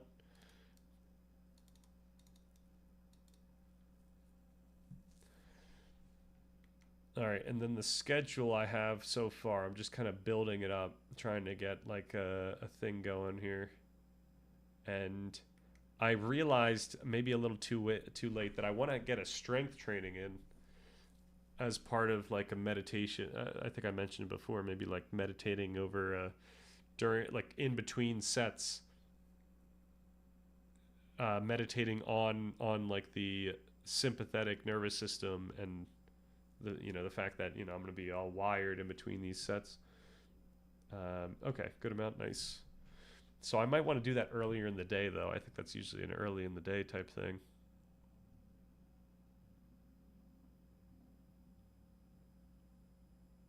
I could do it here.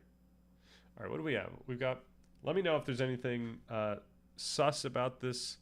Anything that you would suggest changing. Also, there's a lot of open space if you have suggestions for this day.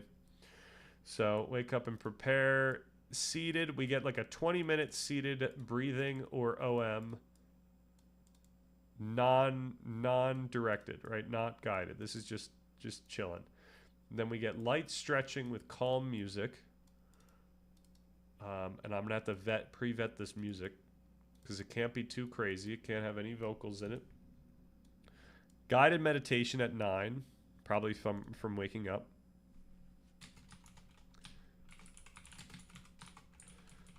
Then a mindful break. So this is when I am going to actually eat.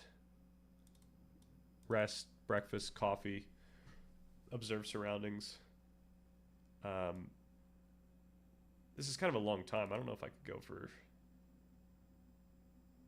40 minutes. Maybe 30 minutes? Maybe go 9:50.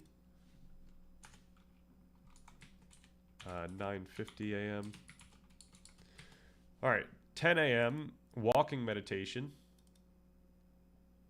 30 minutes. And then we get a mindfulness break, water, snack. That's for 30 minutes. Then a seated, unguided open awareness. We've got so yeah, the first one, I think this should be like breath. We should start out chilling. Walking meditation, this should be walking breath meditation. I always prefer to use walking meditation to chain it with a sit. Okay, so you're saying that. So a 140-minute sit in there. I was thinking 30 might be the top. I don't know. 40 seems a lot. Okay, there are benches that I could find in my walk, so maybe I give myself more time to walk. So maybe we just say walking breath meditation with 10-minute sit. in middle. I don't know. We don't need outdoor fresh air here. Maybe pick one and say you won't move during it.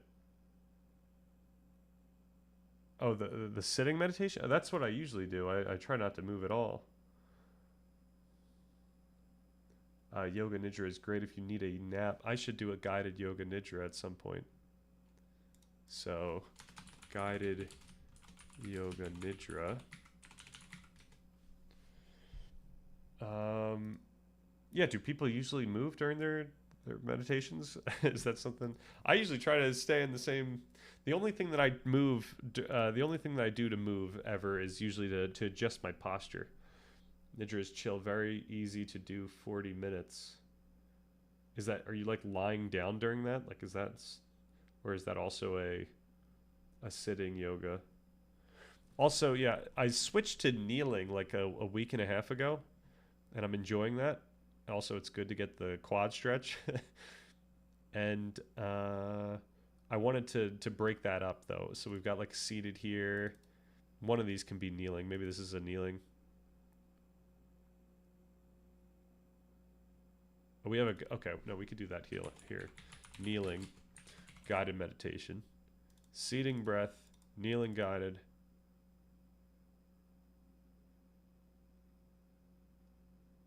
Seated. Seated, I'm sorry. You rest in the in-between state. What's the in-between state? The in-between state of sitting and... Oh, I'm sorry. Yes, lying down. Okay, I like this. I like the idea of... So we got prone. And then, yeah, I had this other prone meditation where I just like... this was off of Gemini's suggestion. Like opening the window and then just like listening and with blind, like closed eyes or blindfolded, and just like listening, meditating on that.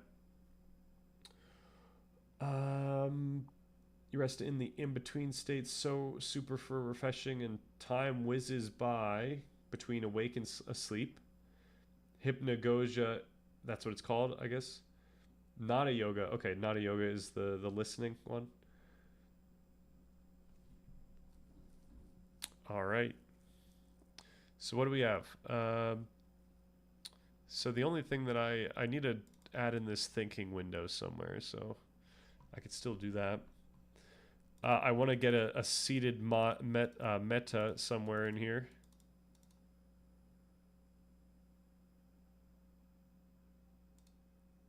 This might need to be a guided one.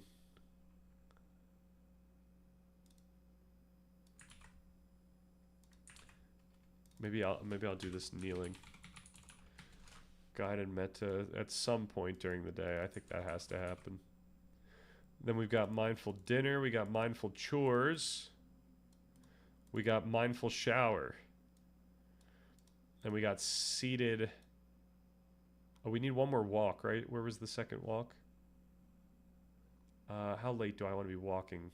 Probably here, right? Yeah, like probably this. This is going to be a walk. 3:30, 3:20 p.m. Walking, I don't know, sensation meditation with 10-minute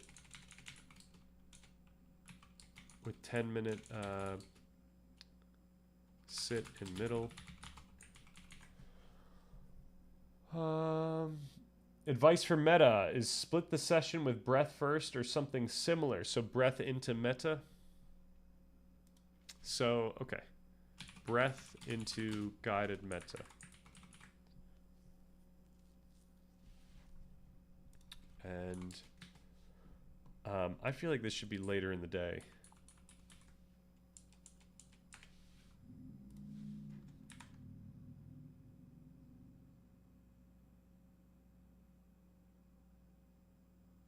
Maybe we do that here. 5:30. into guided metta. I have to figure out something to do between that and candle gazing. We got to try the candle gazing. How long should I be doing this candle gazing? Add one note and one note in general. Yes. We got gentle stretching. If you get joy like never before, lean into the Buddha smile and maintain it. If you can coast, super easy like that. What is the Buddha smile? I feel like I'm going to see a picture of a Buddha smiling if I do this. Nice.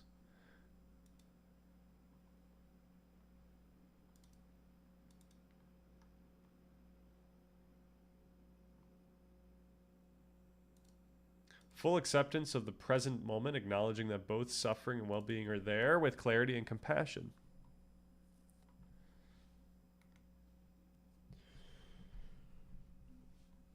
Okay, at 9. Okay, so I still need to add in the exercise, the strength training somewhere. I feel like I should do that early in the day, though.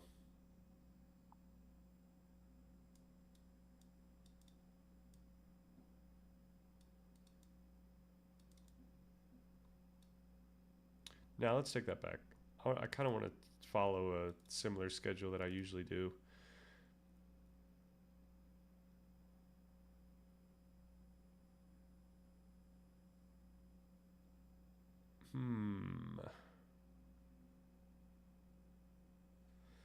What about dinner, then walk, because that's usually good.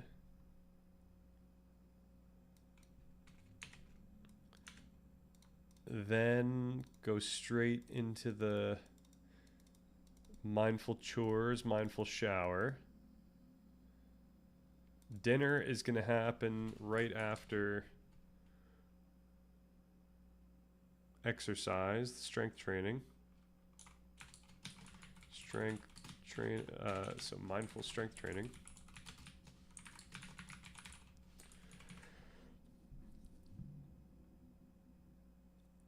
The moment Birdbane sees the cat, you're done. Uh-oh, why what's he not gonna like about the cat? What's wrong with the cat?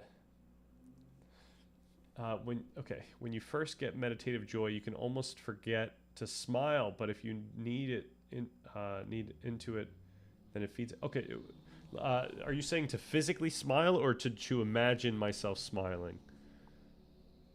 It's fake. Oh, I see. He's gonna be upset about the AI aspect of this cat. Real smile. Okay. All right. I'll try to keep that in mind.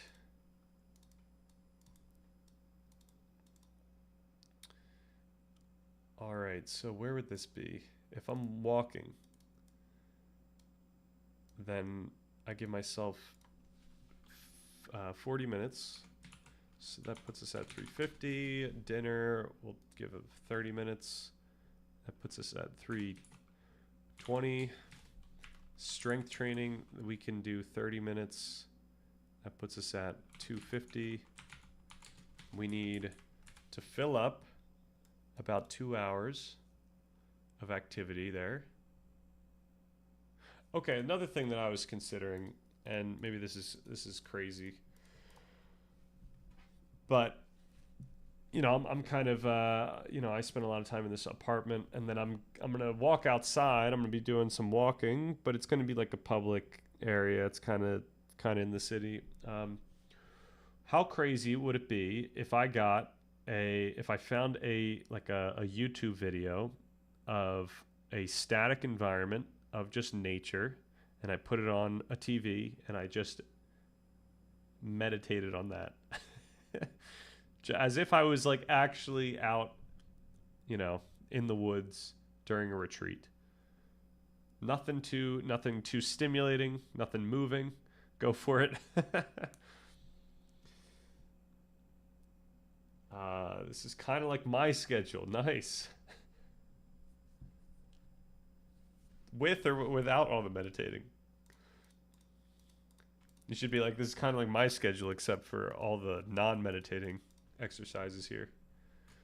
All right, so maybe that's what we do during this, and in between here, we get 2 YouTube video bouts. Video, meditation. This is going to be like 20 minutes.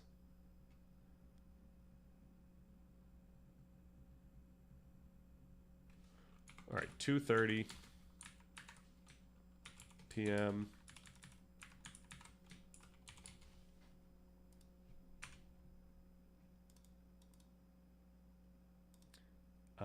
We got the kneeling.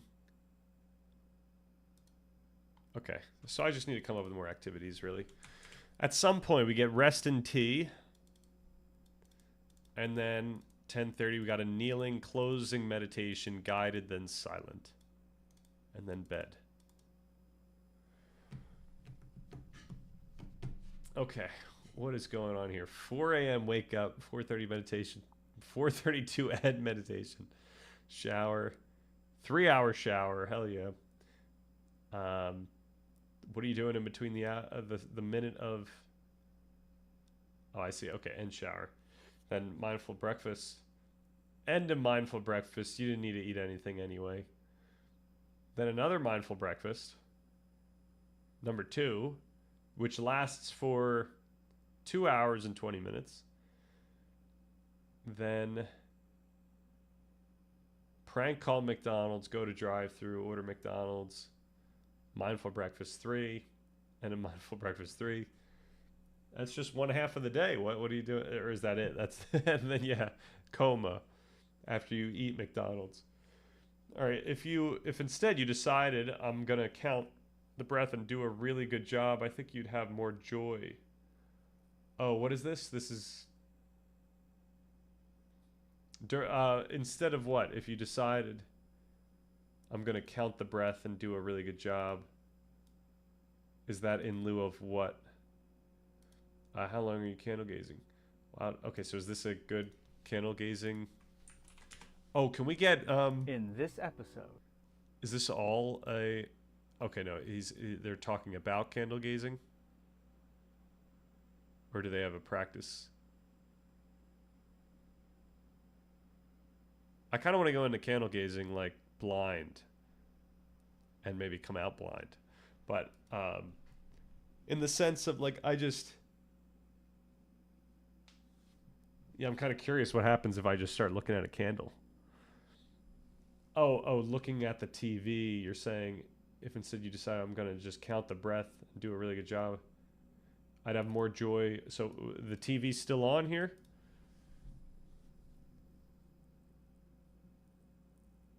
So you're saying TV on, count the breath, while taking in some serene environment? Because that's really what I'm looking for. I'm looking for some nature sounds. Nature sounds, I gotta see some trees during the day. I think that would be beneficial. It's called being Buddha nature. I could try to find instructions. All right, I do wanna keep this though.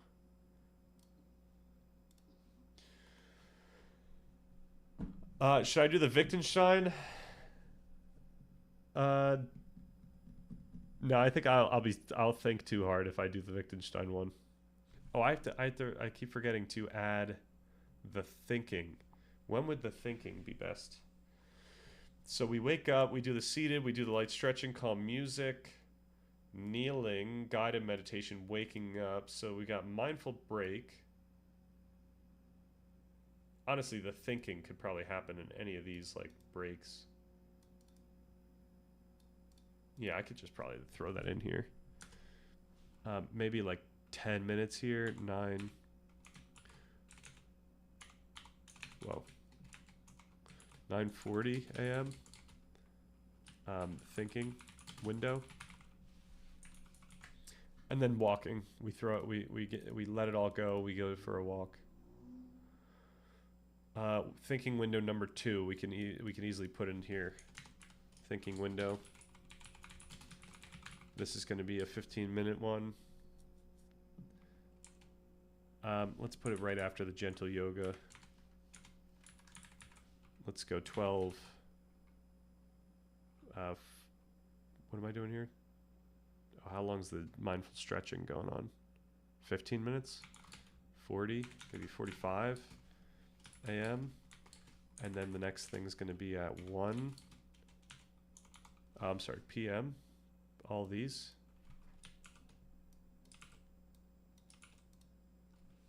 One p.m. is something. We have an hour and a half to kill. And then a final thinking window, I would like to be like maybe around the candle gazing, maybe after the candle gazing. Yeah, how long should I do this?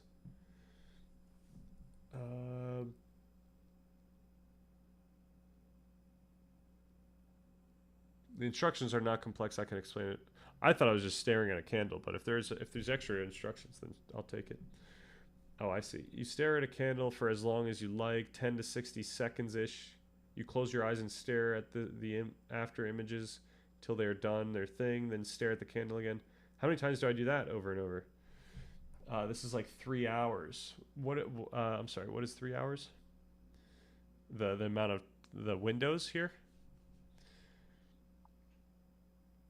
Or you're saying the amount of meditating I'm doing throughout the day?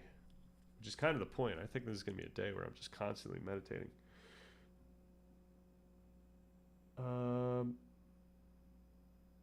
You monastery maxing. There's no way. How much don't they do a ton of meditating in actual retreats? Like I was trying to go legit about this, you know, not spare any. I mean, Sunday might be a crazy day where I just, you know, get up to all kind of hijinks, gaming wise and whatnot. Where am I going? I'm gonna do it right here. I'm gonna do it in the apartment. It's a day retreat. I'm trying to come up with activities so that I don't get too bored. Of course, boredom is always an object of meditation, but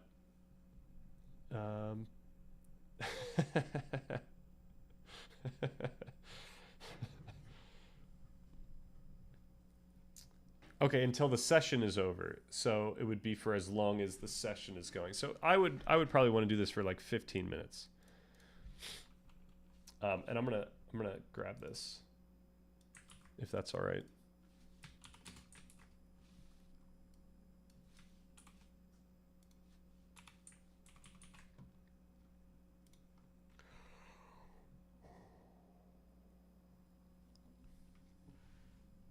Okay, and am I seated? What's the position? What's going on with this candle here? Like, what does mindful shower mean? It means that you're mindful of the experience of water hitting your back. Like it's kind of however you like. Okay. So then I think maybe that one will be up to the moment. Maybe sitting, since I'm doing the kneeling right here. I don't know if I can be sitting for too long throughout the day. I'm sorry, kneeling for too long during that throughout the day.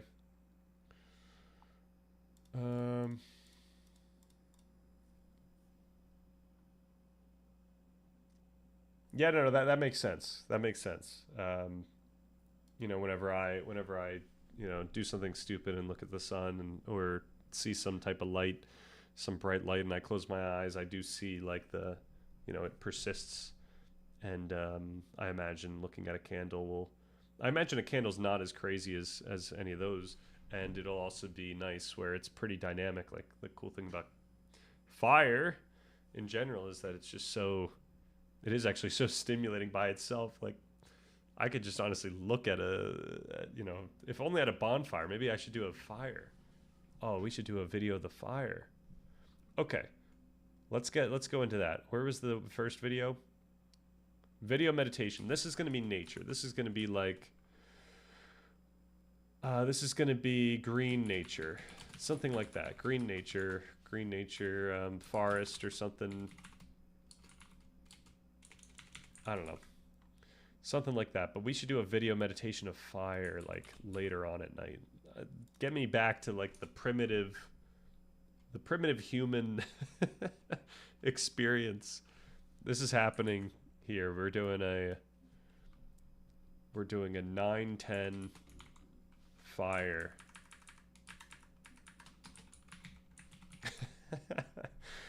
And then I need one more, like where I'm doing some other type of, like maybe a beach or something like that. Something where you're watching water, maybe.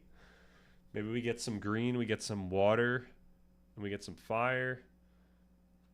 What am I missing? Air? What would be a good an air video to watch? Something flying around in the wind? Snow falling? Raining? I'm not sure. The cat is sitting next to the schedule. Oh, man. The after images get super dynamic also.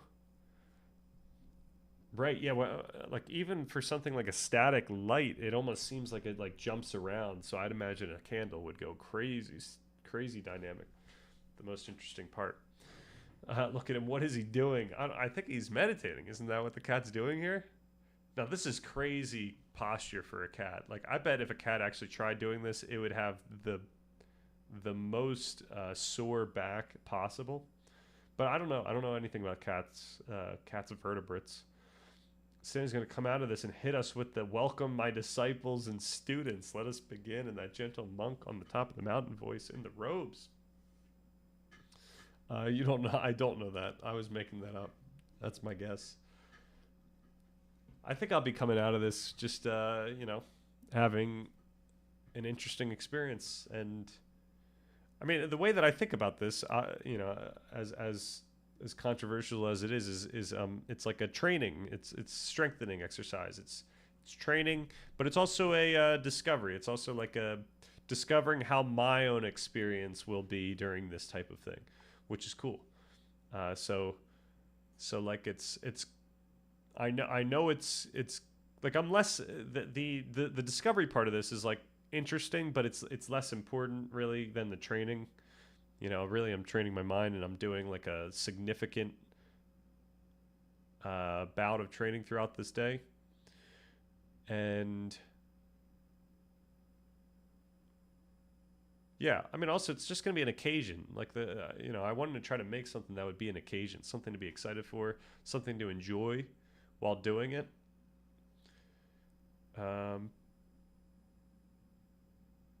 Yeah. Okay. If you're mixing with daily stuff, for me, breath counting is always best. What do we mean by daily stuff? Otherwise, I'm pretty distracted. What do you mean by kneeling 10:30? This is just meaning that I'm doing a meditation while kneeling. That's what the kneeling is. So like you can take different postures. You could sit or kneel. I've started doing like a kneeling posture because I determined that my hips are not flexible enough to do anything near a lotus pose. Really, unless I'm on the ground, like unless I have a mat on the floor, I don't think I'm going to be able to get my knees under my what was it? Oh yeah, my knees under my butt. Like I just don't think I have the ability to do that on. I've been meditating on a couch, and I could easily do a sitting meditation on the couch, which is nice. And I could also do this kneeling meditation where I actually have like pillows as bolsters under my butt, like in between my feet, and that makes it so that it's not too, my quads are not flexible enough to just do a straight up kneeling on without anything under. So it's nice. Okay. Knees under the butt. No, the pillows are under my butt. The knees are... Oh, knees under the butt. This was The knees under the butt was something that came out of our discussion about the postures. It said that if you're doing a seated, like a cross-legged posture, that the one thing that you want for the sake of your back, right? For the sake of if you're doing long meditations, you want your knees to be like just literally under your butt, like lower than your butt, so that your spine is like, I don't know, it's your, I don't know, your spine's in the right position. If your knees are above, then your spine's doing something that is going to hurt after some time. It's gonna be bad for the spine. But provided your knees are lower, then you're going to have that I don't know, that angle that you want, that right angle.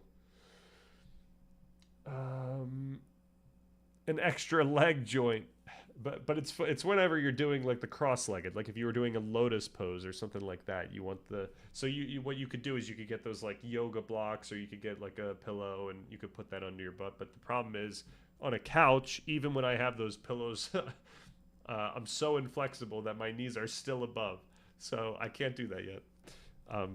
At some point perhaps I'll go crazy into hip flexors and eventually be able to do that type of posture. Okay, what else we got? Otherwise I'm pretty distracted, like chores, weights, shower. Oh, you're saying, okay, when mixing with daily stuff such as the chores, the weights, the shower, breath counting is always best. I was thinking that, chances are I'm not going to be completely meditating during those moments, but to be to just kind of keep being mindful of the experience in general. So like just being mindful of what I'm doing, being mindful of the feeling of doing it, stuff like that. I don't want to go into like a crazy, very close, high focused meditation during that, because then we're really getting into like really long bouts of meditation. I was hoping to just break up the actual meditation with activities like that for the sake of, giving something that's perhaps, I don't want to say fun, but, less straining, even though, of course, I'm supposed to try to find the fun in the actual practice. But, I'm not too trained, so this might be difficult. Trying to set up the day so that I'm not like middle of the day feeling like, oh, this is actually quite excruciating, and now I just have to meditate through pain for the rest of the day or something like that. So I'll try to come up with more activities, more things to, make this fun. I had one more thinking one, right? We have one more thinking window that needs to happen back here.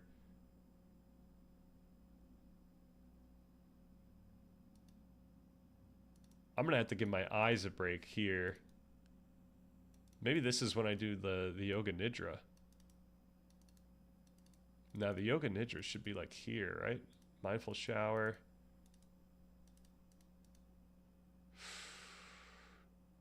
So it's going to be some sort of break.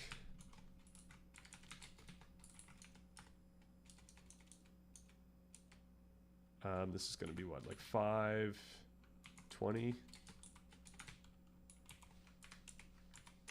I might also adjust. This thing is in 3 weeks, right? 2 weeks? 21? 2 weeks. It's 2.5 weeks. So I can adjust this. If I get cold feet about the amount of meditation, I could always just add more other activities that aren't, the main thing is this can't be. It's not like at any point I'm going to be using the phone. This is definitely a no phone, no PC day. Not even reading. I think this is a no reading day. This is all just the type of like very simple activities, very, one of the things I could do is like a very simple thing, like a puzzle or something like that, like a jigsaw puzzle. I feel like that would be maybe pushing it, but that might be fine. Maybe some simple activity like that would be fun.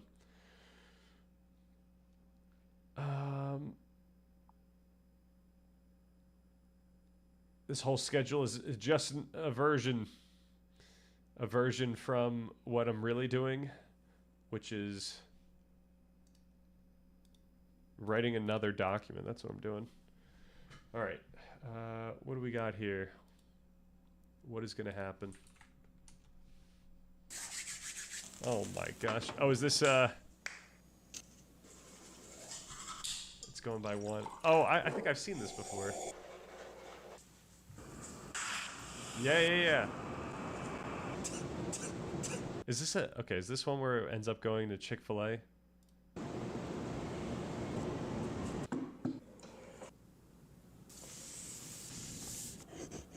So we're going to be serious about the Lord's business. Oh, yeah. It's crazy to get the bowl out and the ice just to do a single dunk of the head. After one day watching the stand stream.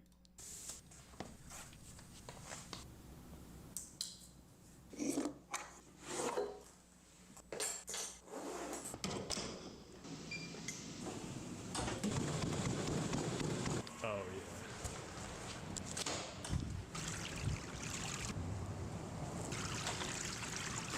A swim? That's awesome.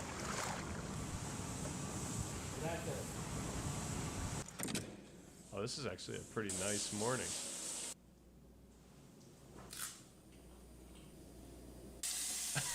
A banana.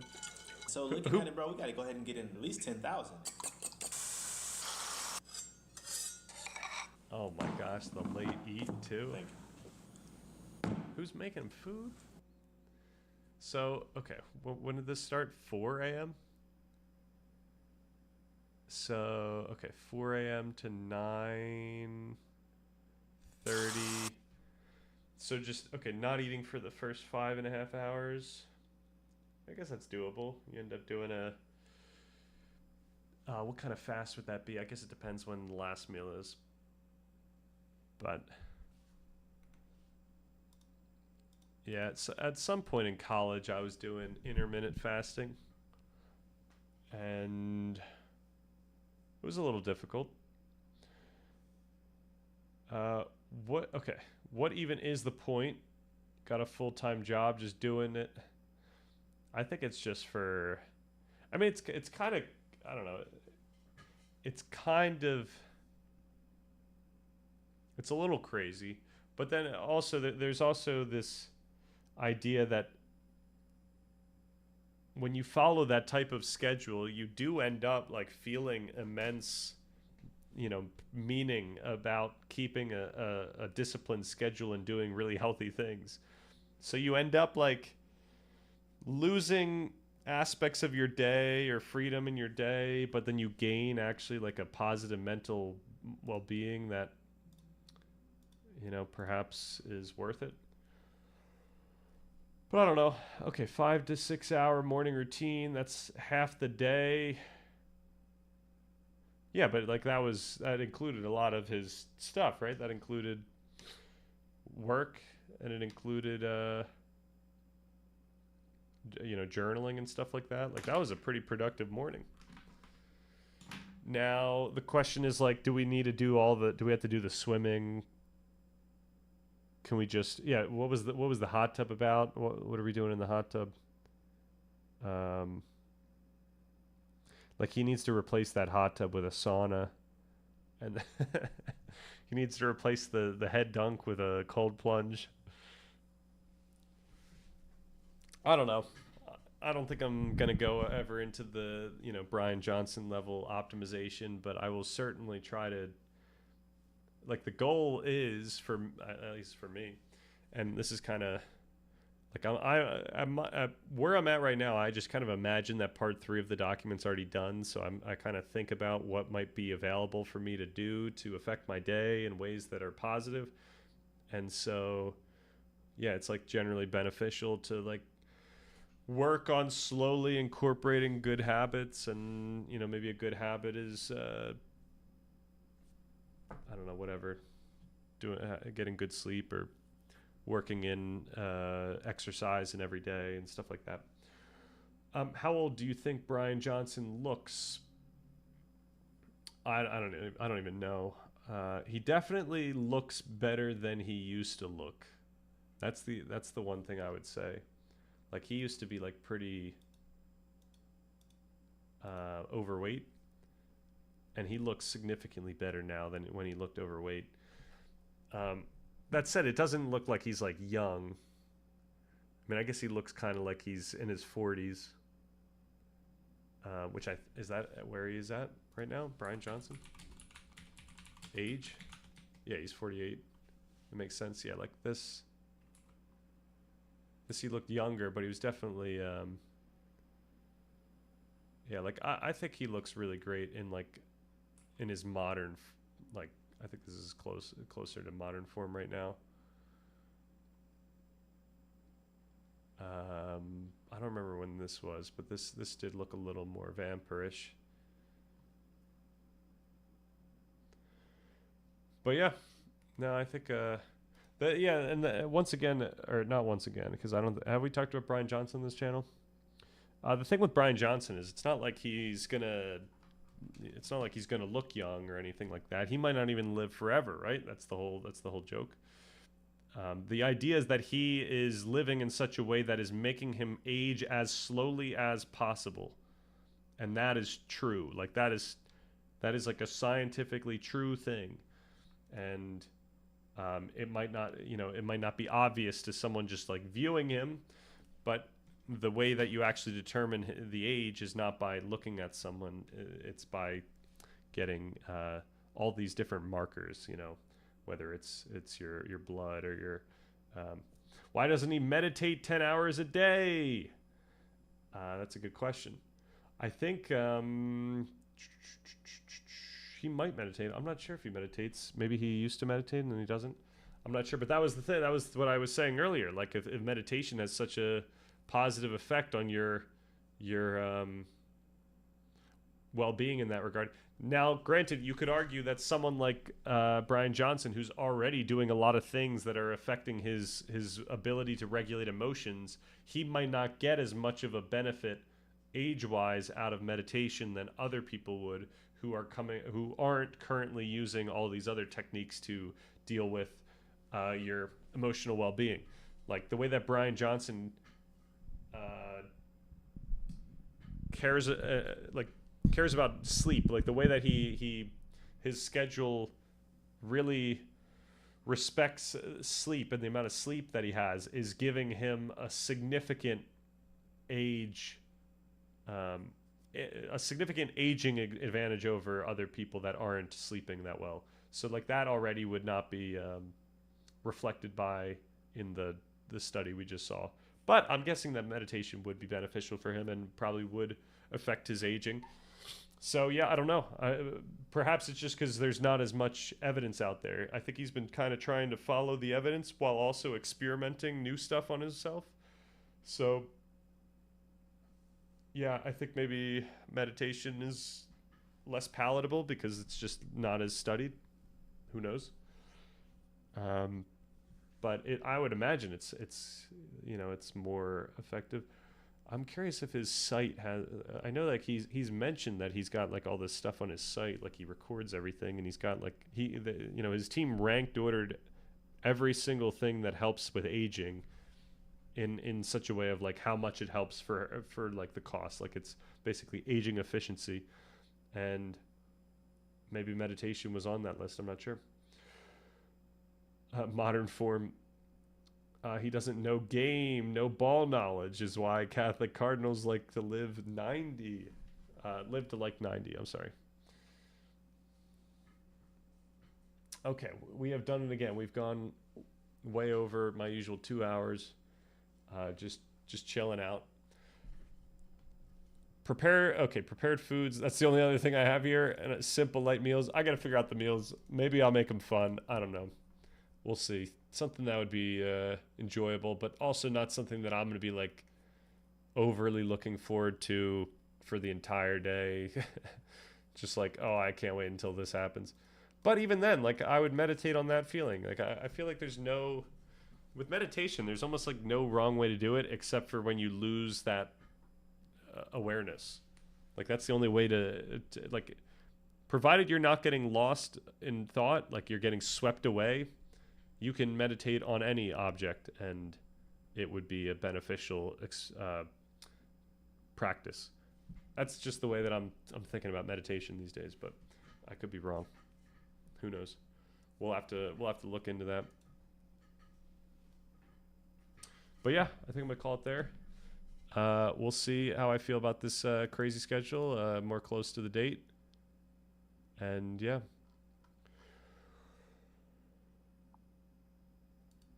Thank you. Thank you for chilling out, and thanks for giving feedback on this schedule. And yeah, have a good rest of the day.